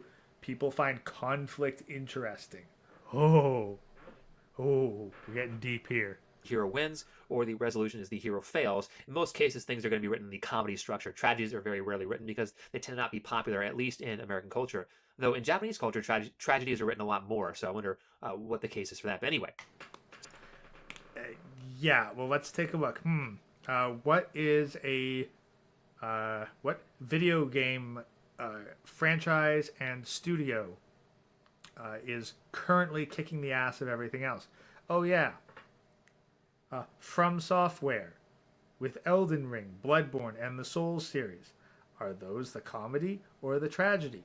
They are very consistently tragic stories. They have a whole bunch of tragedy. And one of the biggest influences was Miura's Berserk series. Is Berserk a comedy or a tragedy? Oh, it is 1000% a tragedy. Because any win that the hero does manage to get usually costs a shit ton. And you're constantly worrying, like, what's he going to lose in the next conflict? So, that shit's super popular. So, clearly, there's a sizable audience for tragedy. So basically, the point of a comedy is you learn what to do to succeed. And that's why even like chick flick comedies or like Adam Sandler movies are always like, well, here's what Adam Sandler did to succeed in Happy Gilmore. Here's what he did in Billy Madison or whatever movie it is. They follow that structure of what to do. And tragedy is the structure of what not to do. And because tragic stories tend to be unpopular, they will typically not tell full-on tragedies in Hollywood anymore. But what they tend to do is they will throw in a tragic story arc for a character, or they will put a character as like a human sacrifice. And so this one character sacrifices a tragedy, what not to do, so the hero of the story or the heroes of the story can not follow in their footsteps and do what is correct. And then they live out the comedy. And so there's a particular show I'm going to talk about that I'm not going to say what show it is as a way to protect you from spoilers. As people who have not seen the show, I want them to be able to listen to it. So if I don't say what the show is and I don't give... Isn't Breaking Bad a fucking tragedy? Like, he just talked about Breaking Bad like two episodes ago, and about how great a series it was. But that wasn't a fucking comedy. That was 100% a tragedy.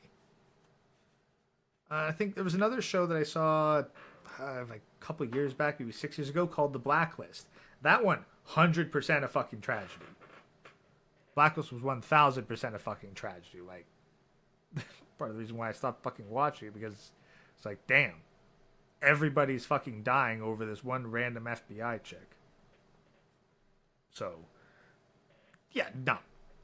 Like, clearly, like, tragedy is a thing. Like, maybe you won't get a major Hollywood movie, but this one's, I'm probably dating myself here, but Moulin Rouge.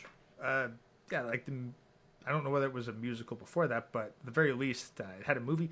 That one, 100% a fucking tragedy. Like, nowadays, yeah, like, maybe in recent years, but I don't know. I also haven't watched a lot of movies in recent years. So, no, like, there's still some tragedies out there, but yeah, it's just, I'll admit, yeah, a lot more comedies. Super high amounts of information about it. You won't be able to figure it out until you've already seen the show. So it won't be a big spoiler there. And for those of you who've already seen it, it will be pretty apparent what show I'm talking about. But just in case, if it really bothers you and you can't figure out what show I'm talking about and you think you've seen it, I will put a spoiler warning in the description. I will say what show it is way far down in the description if you want to see it. But there's a particular show out there that has a power. It's another superhero show. Superhero shows are popular for a reason, is because they focus on certain talents that people have by heavily exaggerating them, and they show how these talents work to their demise or they work to their... Now, superhero shows are fucking popular because they already had an established fan base through fucking comic books, and they're preying on people's nostalgia. Their success.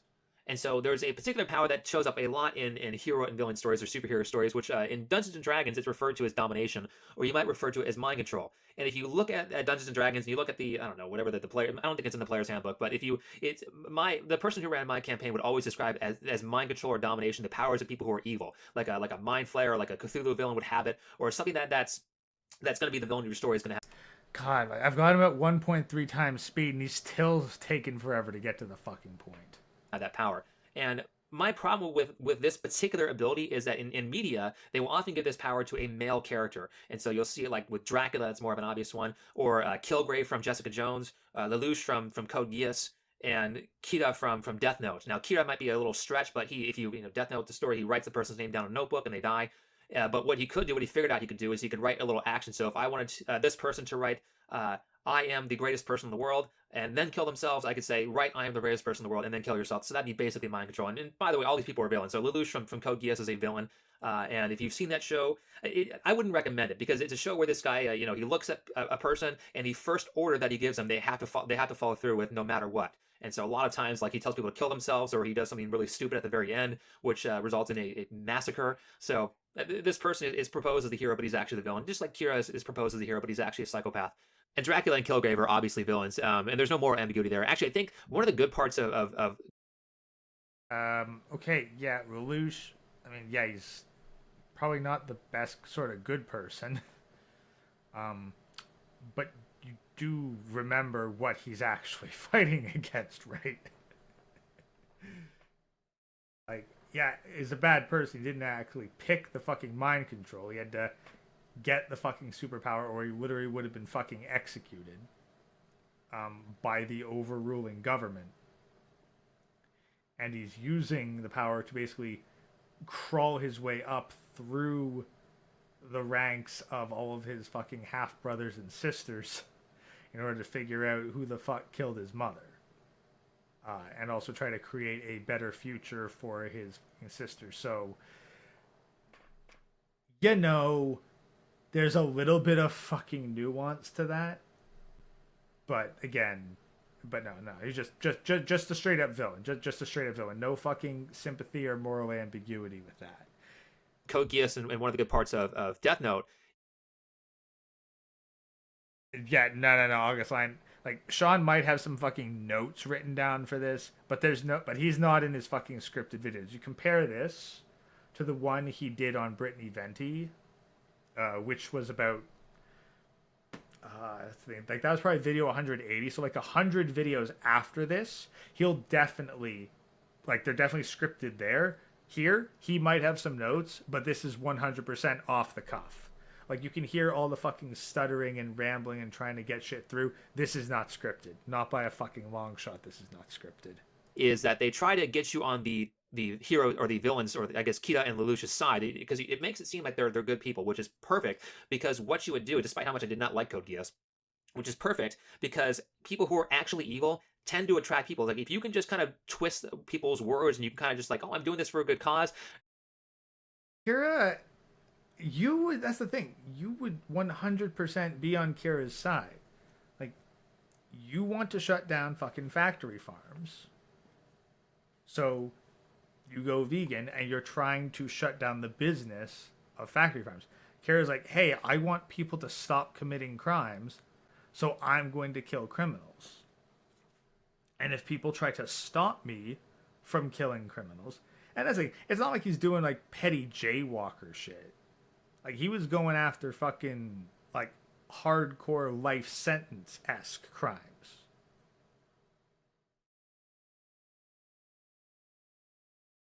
He had a point. Like the threat of him was actually making the world a more peaceful place because people were fearing what felt, for fuck's sake, like divine bloody retribution. Now, it was his flaws as a person that screwed him over. Like his stubbornness and pride. Where, like, if he just ignored all the attempts to figure out who he was, if he hadn't actually taken it quite personally, the idea that he was being accused as an evil person, if he just accepted, yes, I'm not a good person, I'm not doing good things, but I'm doing this for the good of others, then he probably would have gotten through it just fine. And that's really the difference between someone like Light and someone like Lelouch. As Lelouch always had Nunnally as the person that he was trying to set up to have a peaceful, safe life. He was trying to create a better world for his sister. Light was just doing it to satiate his own ego. But he still had a fucking point. A lot of people, if you're convincing enough, they'll go fight for that cause and they'll commit horrible atrocities. That's what Hitler did. He made a very convincing argument to a lot of dispossessed people, and they murdered 9 million Jews and undesirables, and I think blacks and people who are not of the Aryan race. But to those people, the argument seemed pretty sound, much like a lot of people, the argument of Hey, Sean, you got 9 million fucking political prisoners working away inside camps. And the war has made it so that you're fucking starving. What do you do with all those political prisoners? Do you just wish more food into existence? Do you starve your soldiers and your people in order to feed these people who are actively trying to subvert your country? What do you do with them? Of course, you wouldn't answer such a thing. You just want to play on the whole like blah blah blah. They're unilaterally evil, and I'm not going to try to understand anything else about them. Lelouch that I'm going to kill people, but it's for the good of the nation, or Akita's I'm going to kill people because it's for the good of the world. That's well, I guess in those cases they try to convince people that mind control is okay, even though all these people are obviously evil. But when you create these stories, what I think is an actually more helpful lesson that's not done as often, though it has been done before. Like the only example I can think of off the top of my head that where a woman has received the power of mind control is a very kind of like a side character on Twin Peaks. It was just like comic relief, where like every time men would walk into the room, they would just suddenly be attracted to her. Which I think David Lynch's. I think there's at least been one female superhero that had mind control. Jean Grey had psychic powers in X-Men. Not so much in the way of mind control as just telekinesis. There's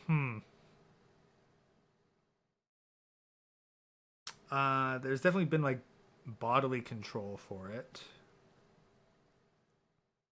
Yeah, I know that like there's been at least some anime with like a Spider Woman that's got some kind of control.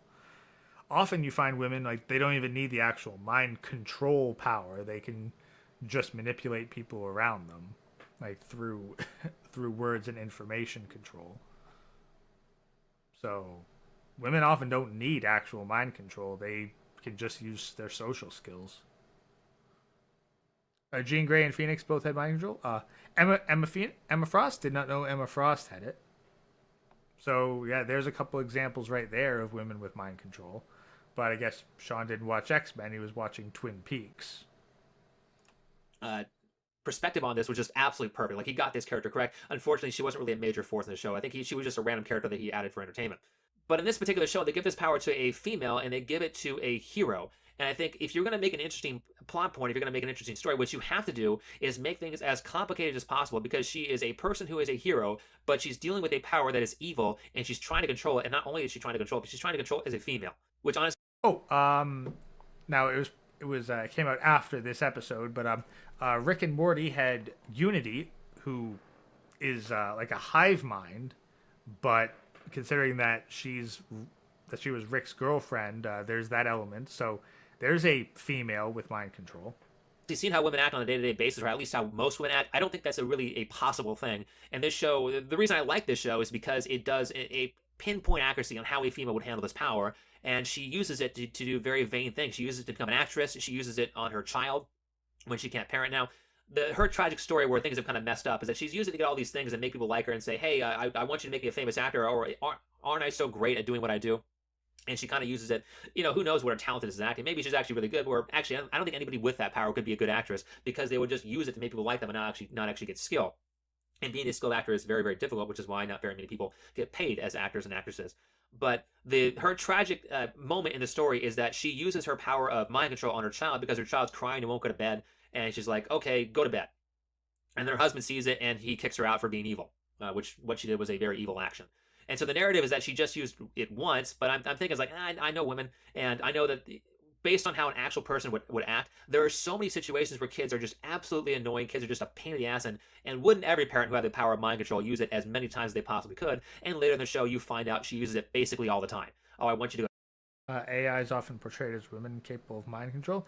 Like Shodan and like System Shock. I mean, it wasn't direct mind control, but there was that element. And then, I think like the latest Homeworld very clearly has like the central AI antagonist being female, and like they often control massive amounts of ships. The Borg Queen, that's 100% fucking mind control from a female identifying hive mind. Like that's the thing. Like if Sean had done, if he'd done half as much research on females who use mind control, like I could probably go to TV tropes right now. TV tropes, mind control.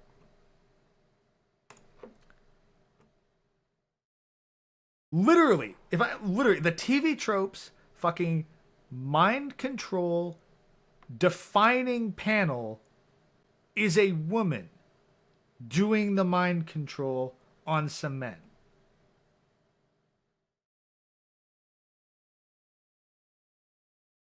Like, immediately.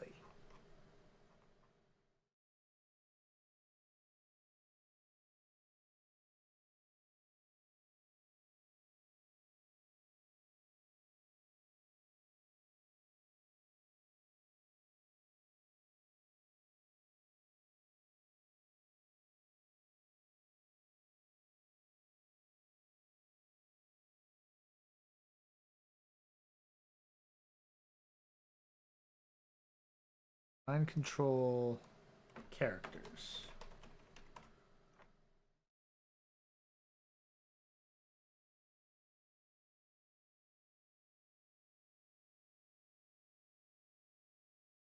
Female characters, mind control powers. 15 anime characters who have mind control powers.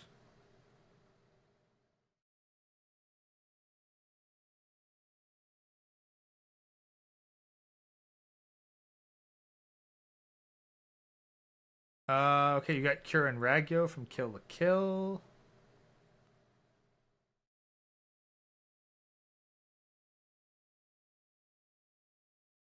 Uh, Toge Inukami from Jujutsu Kaisen has mind control. Hitoshi Shinsho from Hero Academia.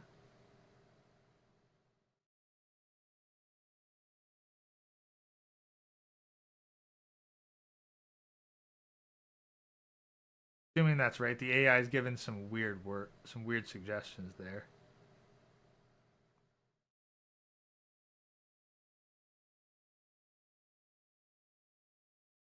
Yeah.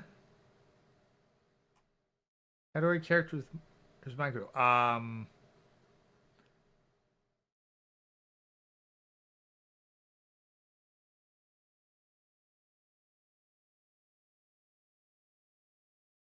Wanda? Like Scarlet Witch?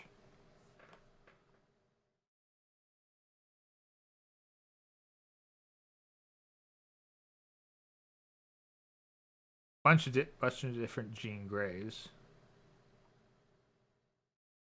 Kayla Silverfox? Don't know who that is. Fuck is Amora? Yeah, Amora from like Asgard.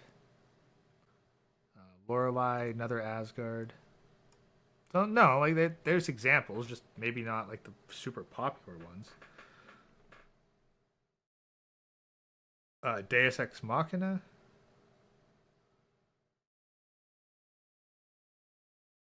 Starship Trooper, Hive Mind, Bug Queen. So, yeah, no, there's plenty of examples out there.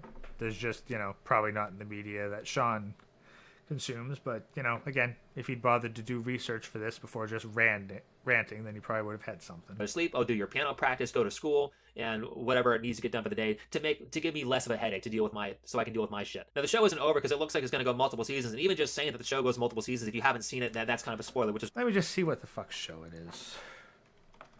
Woman uses mind control on child to make them go to bed. Show.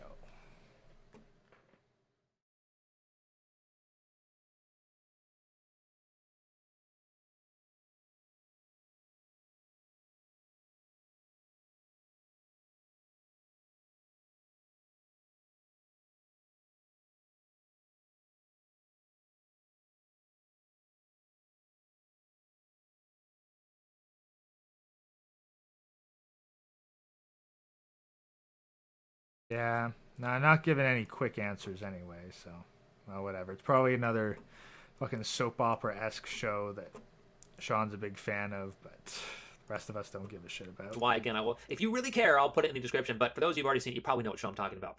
But I'm really interested in seeing where they take this character. I want to see if they can make her find some virtuous route with her mind control, or if they just turn her into a villain. I honestly think the realistic thing would be is that she just turns into a villain, because it's just too easy. It's Lord Acton's thing. Power corrupts. Absolute power corrupts. Absolutely. When you give people too much power, people can't really handle it. The best way to keep people honest is to not give them power, or at the very least, not give them overwhelming power over another person, which I think is the essential core of MGTOW. It's that women have absolute power over men in a marriage, or actually at this point, not just in a marriage, but in relationships in general, because, she can always accuse you of rape, but she can always accuse you of hitting you or something. The woman doesn't have the power. The woman has the backing of the state, and the state has the power. Men are the ones who give women the power. It is not the woman. Women have no power on their own. A woman in the absence of supporting men is powerless.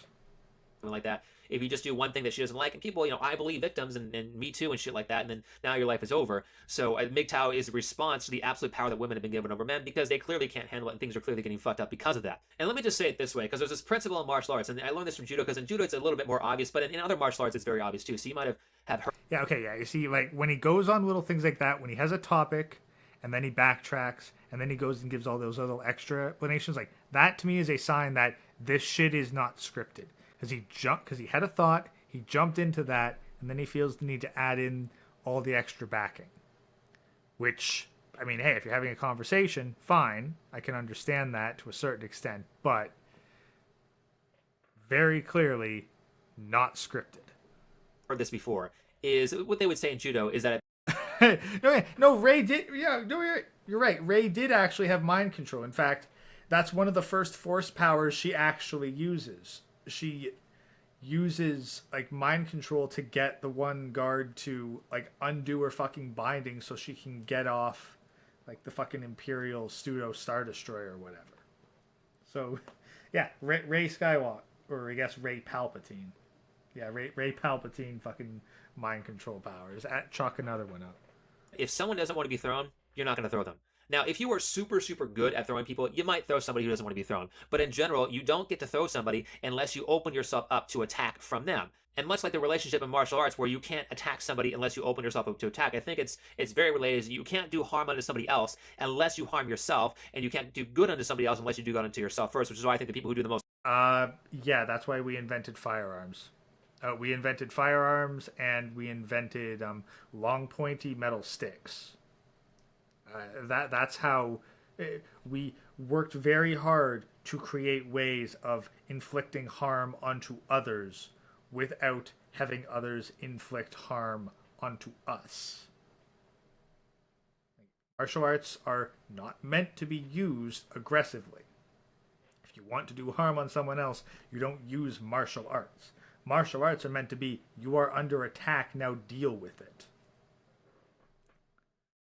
Whereas, if you're trying to inflict harm on somebody else, you don't fucking square up, get your fisticuffs out, and recall all your martial arts training. No, you get the most efficient way of dealing harm to somebody else, and you do it. And, yeah, that's not necessarily laying hands on somebody. harm are the people who absolutely hate themselves. And it's the essential part of a good villain is that they have to hate themselves, otherwise they wouldn't be able to so effectively attack other people. And so when you do bad things to other people, you're also doing the same thing to yourself. Well, there's a reason that women who are super attractive are also really, really unintelligent. I mean, it happens once in a blue moon, but it's very rare that you'll see some women in STEM fields or some female inventor or some female super intelligence that's also super attractive. Because much like the idea of mind control is very tempting to any sort of female, the idea that they can use their attractiveness to get the things they want, which is a softer... Most women just use their fucking... Most women use simps to get what they fucking want. And you gotta be pretty fucking ugly to bother. But it's more so that, like, yeah, women get lazy. Like, as soon as women don't actually need to put in any effort beyond just expressing their desire, then, yeah, they stop mentally growing. And that's why as soon as a woman becomes attractive, her mind basically stops growing, and she stops learning, and she's essentially perpetually 16 for the next 20 years of her life. Form of mind control is so tempting that every woman who, or almost every woman who is attractive, just... You can only throw someone as a reaction. So that's the thing. Like judo is like a fucking exhibition sport. Like, most martial arts are not meant for actual combat. And like judo is weird because, like, again, judo, like, it's even further down like wrestling. It's kind of like sumo. Like, I think of like fucking sumo for a second. Sumo would never be used in actual fucking combat. It's an exhibition sport. Like, same with judo. It's very difficult to throw someone in judo unless they're wearing the proper fucking clothes for judo.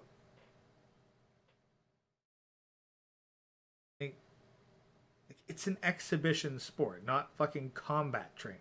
It's the idea that you can say, like, oh, well, in judo, you need to open yourself up to attack in order to attack. Like, okay, well, that means take that metaphorically and philosophically, and that means in order to attack someone else, you have to open yourself up to attack. Like, no. No. You really don't. Like, and that, one of the big things with fucking combat range, like, it's all about, hey, how do I maximize the amount of damage that I can do to my opponent while minimizing the amount of damage to myself? Like, the very concept of a punch or a kick is that you're not getting someone right up next to you. You want to get someone inside your strike zone while not being within their strike zone. So, like, no, just I think you'd be very hard pressed to find anyone who's actually used judo in actual self defense, like, you know, and not inside some sort of fucking martial arts exhibition. And you'd be very hard pressed to find someone who's actually used it as a combat technique. Uses that to get what they want, and they weaken themselves for it. Because if I sit there and get men to do everything for me, I can eventually do nothing for myself. Now, I could be actually very, very gifted naturally, and what I would apply it to is if I had a high IQ as a very attractive female, what I would do is I would just spend all that IQ on learning how to manipulate as many guys as possible if I was going to be this stereotypical female. The problem with doing that is that if you take things as a whole, wisdom, which I would account to, I think this is a pretty common definition of wisdom, which would be experience, trumps IQ. If someone tells you how to do something, it's a lot faster than having to figure it out for yourself. Not to say that you should. No, I mean, like, yeah, wisdom is separate from IQ, but it's not necessarily experience. Because if you have to, if you have to experience something personally to learn it, you're dumb. Like, you're stupid. You're not fucking wise. It's like, you can either learn it. You can either learn it from your own fucking actions, or you can pay attention to how other people do shit and learn from their actions. Like, that's a lot closer to wisdom. If you have to experience it yourself, you are neither high IQ nor wise. You're just fucking stupid. Shouldn't figure stuff out for yourself, because you should. But if you try to figure out absolutely everything by yourself, you're going to be spending, all the time it took for everybody else to figure it out. Because the people, I hate when people discredit, and this is a big touchdown, so we're probably not this stupid. But when people discredit the people of the past, they say, "Oh, no, that was back in the Roman days. We're much more intelligent than they were then." No, we're not. I think a lot of the very, very intelligent people are the people of the past. And I don't think, because IQ is genetic, I don't think it's really changed that much. But the amount of technology and the amount of wisdom we have, the amount of experience, that's what's changed, and that's what allows us to do all this crazy shit. Whereas in the past, it may have taken someone with an IQ of 200 to figure out, hey, that there's these things in the sky called planets. Now everybody knows that. Okay, yeah, you'd be hard pressed to find someone who looks at the night sky with any sort of mystery and wonder these days. Like, people back then didn't have fucking television to occupy all their shit. They'd sit outside, watch the night sky, and pay attention to crap. Like, you had people tracking the fucking stars, and they'd notice planets. They'd notice the patterns shifting in the sky because that was their fucking entertainment. People knew. Back in the fucking ancient Greek days, they knew that there was some glowing things in the sky that were different than the other glowing things in the sky. They didn't need fucking telescopes even to figure that shit out. The ancient Romans, long before fucking Galileo was monitoring and charting the pathway of the moon, like, the Romans were looking up and they saw the different planets in the sky and they were naming them. Actually, no, like, they named their gods after shit. But, like, the original Olympic Games, they ran on an 8-year cycle. Why? Well, because the planet Venus would trace a pathway across the sky every 8 years. And that was the cycle that it fucking ran on.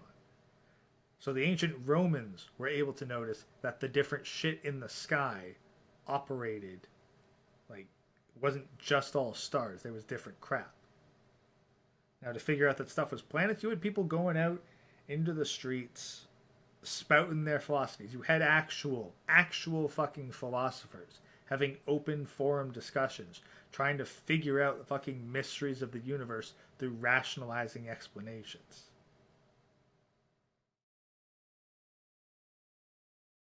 People just paid more attention to the natural world back then, because not everything was a fucking Google search away from an explanation. People did actually have to pay attention to shit.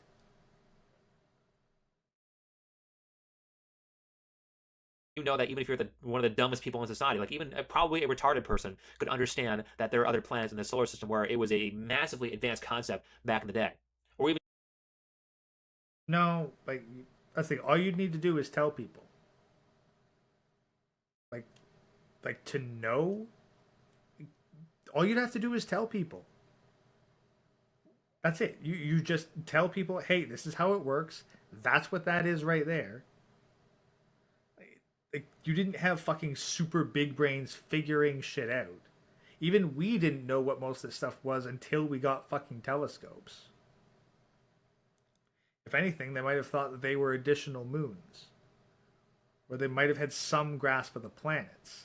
I think that they did have some... When was the first telescope invented? This is actually now this is bugging me.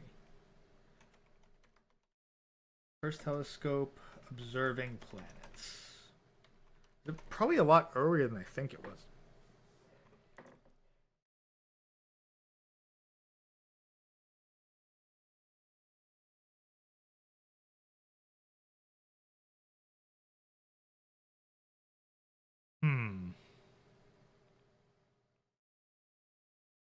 Okay, pre-telescope.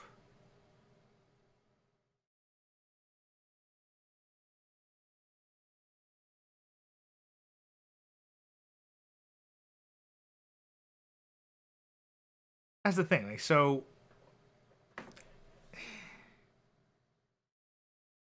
like very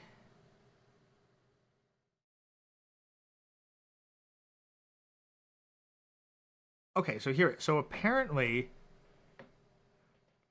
the original seven planets that are observable to the naked eye were originally called I'm probably going to butcher this, planetes asteres in ancient Greek, which roughly translates to wanderer stars.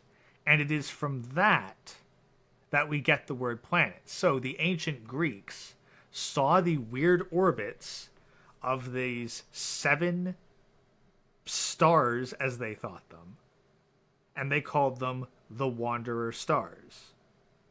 So no, people back then weren't calling them planets in that. They just noticed, hey, there's a bunch of weirdly traveling stars up there that seem different from the rest, and they're significant.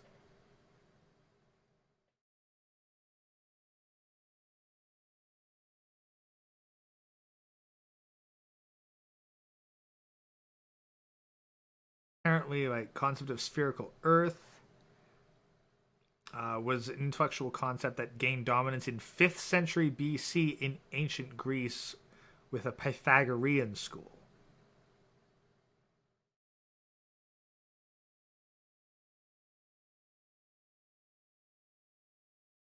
So I'm basically just searching through the Wikipedia stuff on early exploration, but yeah, so there you have it. Like, back in ancient Greece, like, they were able to just look at the night sky and go, oh, hey, yeah, those stars, those are different from the other stars, and therefore they're significant. So, again, like, I don't think you'd need like 200 IQ to point that out. And it would be basically impossible to think that, hey, those are other bodies orbiting in these specific patterns. They just saw weird shit in the sky and knew that it was significant and recognized the consistency enough to give them like central names. I got first telescope, and then there were other spotting scopes. Well, all right, so I'd have to go in a bit deeper. I guess, yeah, Galileo first telescope. I think that there had to be, yes, like spotting scope, like anything that magnified stuff. Like the telescope probably has like more of the compound lenses, but even just a proper lens on the end of a tube to magnify certain celestial bodies, that'd be enough to get a better look. But yeah, I guess you'd need like a proper compound telescope to really observe this shit. Just the fact that the moon is smaller than the sun. If you look at from the naked eye, the moon looks like it's the same size as the sun, but the only reason it looks like that is because it's closer to the Earth than the sun is. I mean, how many thousands of years did it take us to figure out that they're different sizes? So the tragic story I'm telling here is the story of the woman who is super attractive and cannot do anything for herself. And I'm sure you've seen this play out in your own life, or you've seen this play out maybe through stories of other people. But a lot of times, you know, you have this woman who's super, super hot when she's young. She rides the cock carousel, doesn't really get married, doesn't trap a man into marriage. And then she's 35, her attractiveness fades, and her whole life she's used her attractiveness to get men to do things for her. She did not get a permanent male to do things for her, and now she is fucked. She's lost her beauty. She's obtained no wisdom during the time period where she was attractive, and now she's screwed. And I mention this, of course, because this tragic story, this story of what not to do, applies to men as well, particularly in this day and age where it applies more so than ever, because for the past 50 years at least, if not longer than that, society at whole, the government, particularly the government in Hollywood, has been trying to feminize men as much as possible, whether it's through schooling or whether it's through programs like Oprah, where, you know, men should be emotional, men should be vulnerable, men should be a little bit more dependent. What men watch Oprah? Seriously, what men are getting their fucking life advice from Oprah? Or the structure of school is that I'm the teacher, whatever I say goes, I'm in charge, you can never question me. Or even the fact that, you know, you're in school for 12 years in the current day. And this is Bernie Sanders' big argument. Well, you know, what are high school kids going to do when they get out of high school? You can't get a job when you get out of high school, so now we have to go to college. And you think maybe the better message with these people is that the government had you for 12 years, and after that amount of time, you go out to try to get a job, and you're no more valuable than people who have no skill. You're no more valuable than an illegal alien who has almost no schooling. So why would 4 to 6 years more of... Well, quite frankly, the only reason that you go through that is that you even go to school for that period of time is because you're required more or less by law to have a GED. Like, you need your high school diploma to even be allowed to have certain jobs. It's not because employers won't hire you before that. Maybe they won't hire you in the jobs you want, but like, fucking people still in high school can get into the trades and start working towards their longer term careers there. It's only because the government requires you and causes a whole lot of shit to happen to you and your family's life if you don't finish your fucking high school diploma. Like, that's the real reason. Like, the government made the problem and then claimed themselves the solution. Of free government education be any better when the past 12 years of free government education taught you pretty much nothing. In fact, I think there's a lot to say for if you sit there and stake your own money on your education, you're going to make sure that that thing that you learn gets used. In fact, my parents paid for my college. They spent like $30,000 or so. Actually, my mother paid for my college. She spent like $30,000 or so on my college degree. I do not use my college degree. I spent $3,000 on a yoga certification, and I've made quite a bit more money. Well, in the sense that the money I made off a kinesiology degree has been zero. I made infinitely more money as a yoga teacher. So is all right. So we can assume some kind of fucking trust fund baby origin. And since he specified mother and not parents, we can probably also look at single mother household. So Sean, single mother household, mother probably got a whole lot of money in the fucking divorce settlement. Might have been a fucking girl boss or whatever, but apparently she had fucking $30K kicking around to send Sean through fucking post-secondary, which then he went and didn't end up using that to get a career, so shitty choices on his part for his fucking education choice. And then he goes and becomes a fucking yoga teacher and creeps on his fucking female students for a while lecturing them on philosophy. And then he ends up becoming a fucking grift tuber, which was the certification that I spent on myself. And not only do I use that certification a lot more, but it took a lot less time, and of course it was a lot less money. There's something to be said for when you have to pay your own shit, and you tend to care a lot more. And much like the message of this would be that if you start having people do everything for you, especially things that you can already do for yourself, you're going to weaken yourself. Like, I had a friend, he moved. I guess we're still friends technically, because we still send memes to each other on texting and stuff like that. But I had a friend who moved, and he was very, very good at cars.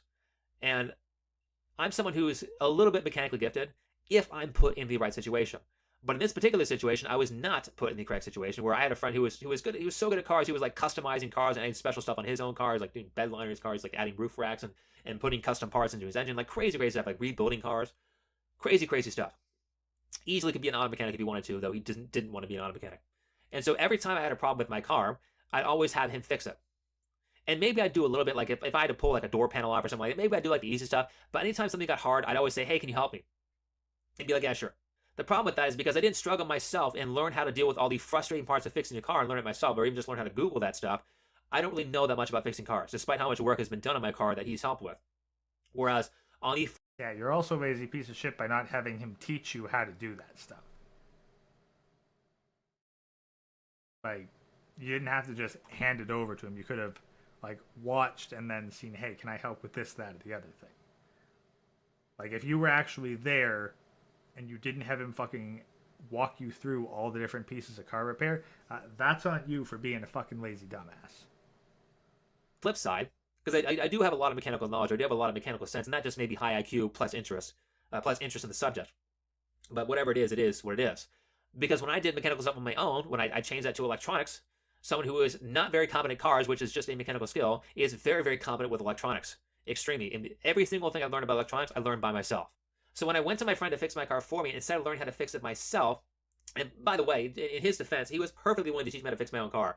And we had done a little bit of work before, like I replaced my brakes and shocks and stuff like that. I replaced my power steering. But at that point, it just got so frustrating to learn how to fix stuff myself because he would kind of leave me at it. And because when you fix stuff yourself, not everything's going to be a set template. So if you're just shown absolutely everything, you're only going to be able to do what you're shown. But what you want to have happen is that you're shown kind of the basic outline, then you kind of figure out the small details. That way, when you don't have a project where you have all the exact directions, you can figure it out. And so he just kind of leave me alone, which was extremely frustrating. And I just didn't have the mental toughness to push through that at that point, which I do now. But because I didn't have that mental toughness at that point, I repeated the tragedy of the hot chick or the super attractive chick who just gets people to do things for them, her, and now she can't do anything for herself. And because of that failure and because of that tragedy in my life, I've learned a new way of thinking, which is to say, if I can do things myself, I don't ask for help. Even if they're a huge struggle, even if it's a huge pain in the ass, I don't ask for help if I can figure it out for myself. Because every time I struggle and I succeed, I become stronger. You become more powerful by doing that. Like, think of it this way.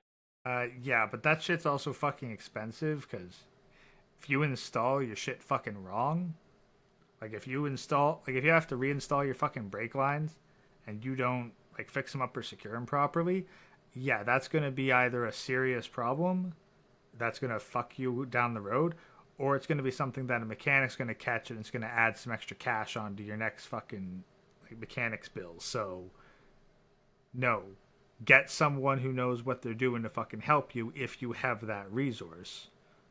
But try to do it as much as you can on your own so that like, basically just have them there as a fucking backup and on-call assistance. Like, guys working together on vehicles is a fucking long-standing tradition. Like, doing all the shit yourself, like, sounds more like you don't have any fucking friends with any useful skills.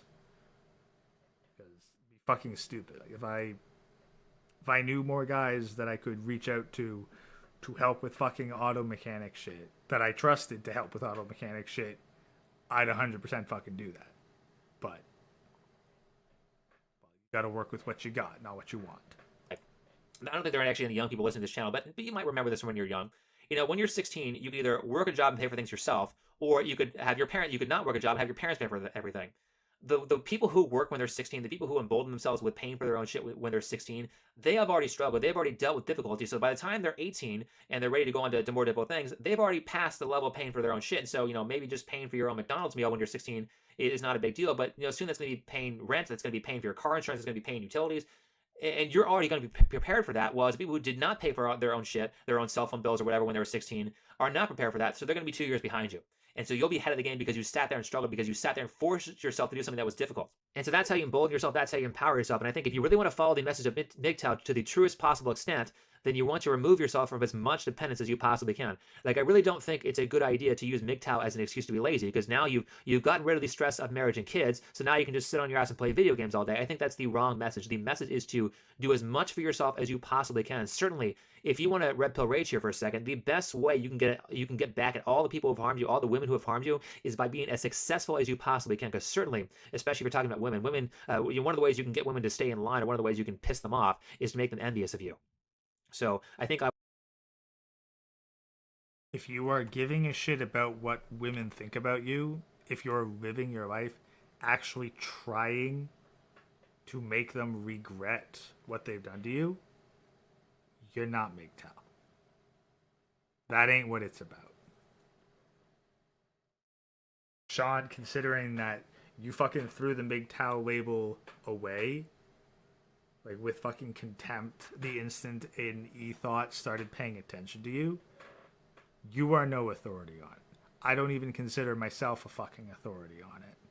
But my understanding from the men who I do respect as authorities on the subject, no, you are not doing me. Like, MGTOW is not about trying to make women regret what they've done to you. You still got women in your fucking Facebook feed that you're simping over as fucking starter porn. You aren't even MGTOW at this point. You're just a thirsty fucking simp who's coping and trying to ride what was popular in the algorithm at the time. So fuck you.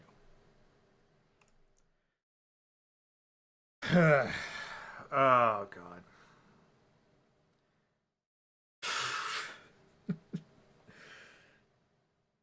Even at fucking 1.3 times speed, the amount of fucking bullshit that he pulls out. I'm making fucking 1 hour segments here. This is not conducive to fucking concise YouTube videos. Like, I look at a fucking YouTube video, and if it's like 20 minutes long, I think that shit's long. Like, these are 1 hour things, so... Like, I know I gotta fucking sit down, reprocess these for YouTube, and re-upload these. But, by God, it's fucking... These are long-ass videos, and I am not editing these things down. It's well, like, I mean, I get the hiring other people to do shit with the insurance. Like, personally, the learning how to do it myself kind of thing is an enjoyable part of the experience. And I'm thankful for it, because I've learned a shit ton about vehicles by doing it myself. But it probably has ended up costing me more than it would be to send it into a mechanic and have them do something with it. But then again, I've also sent shit into mechanics where they say, oh yeah, we looked over, we found all this, and we fixed that. And then I look at it later, and I'm like, well, there's still all these other fucking problems you missed. So you didn't try that fucking hard.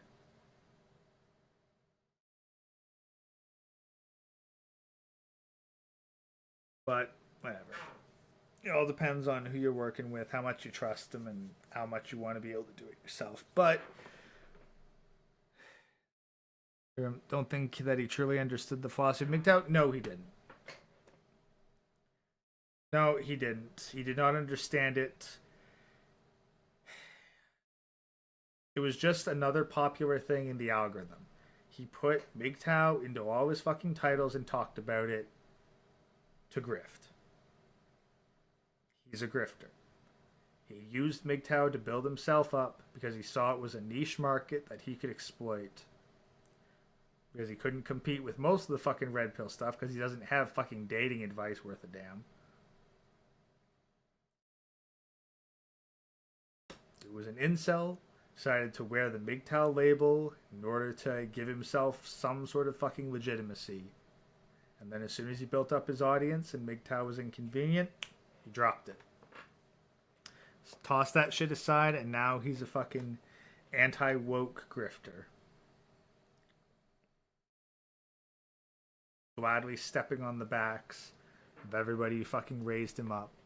And now with the fall of Venti, we should, thankfully, probably see him fall too, because he's been exposed 6 ways to fucking Sunday. And, well, we'll see whether or not his shit fucking recovers, but right now I think that whatever popularity he has right now is going to be people who want to watch him fail. Quite a few failed yoga channels in the past. That's the thing, is fucking narcissistic attention whore.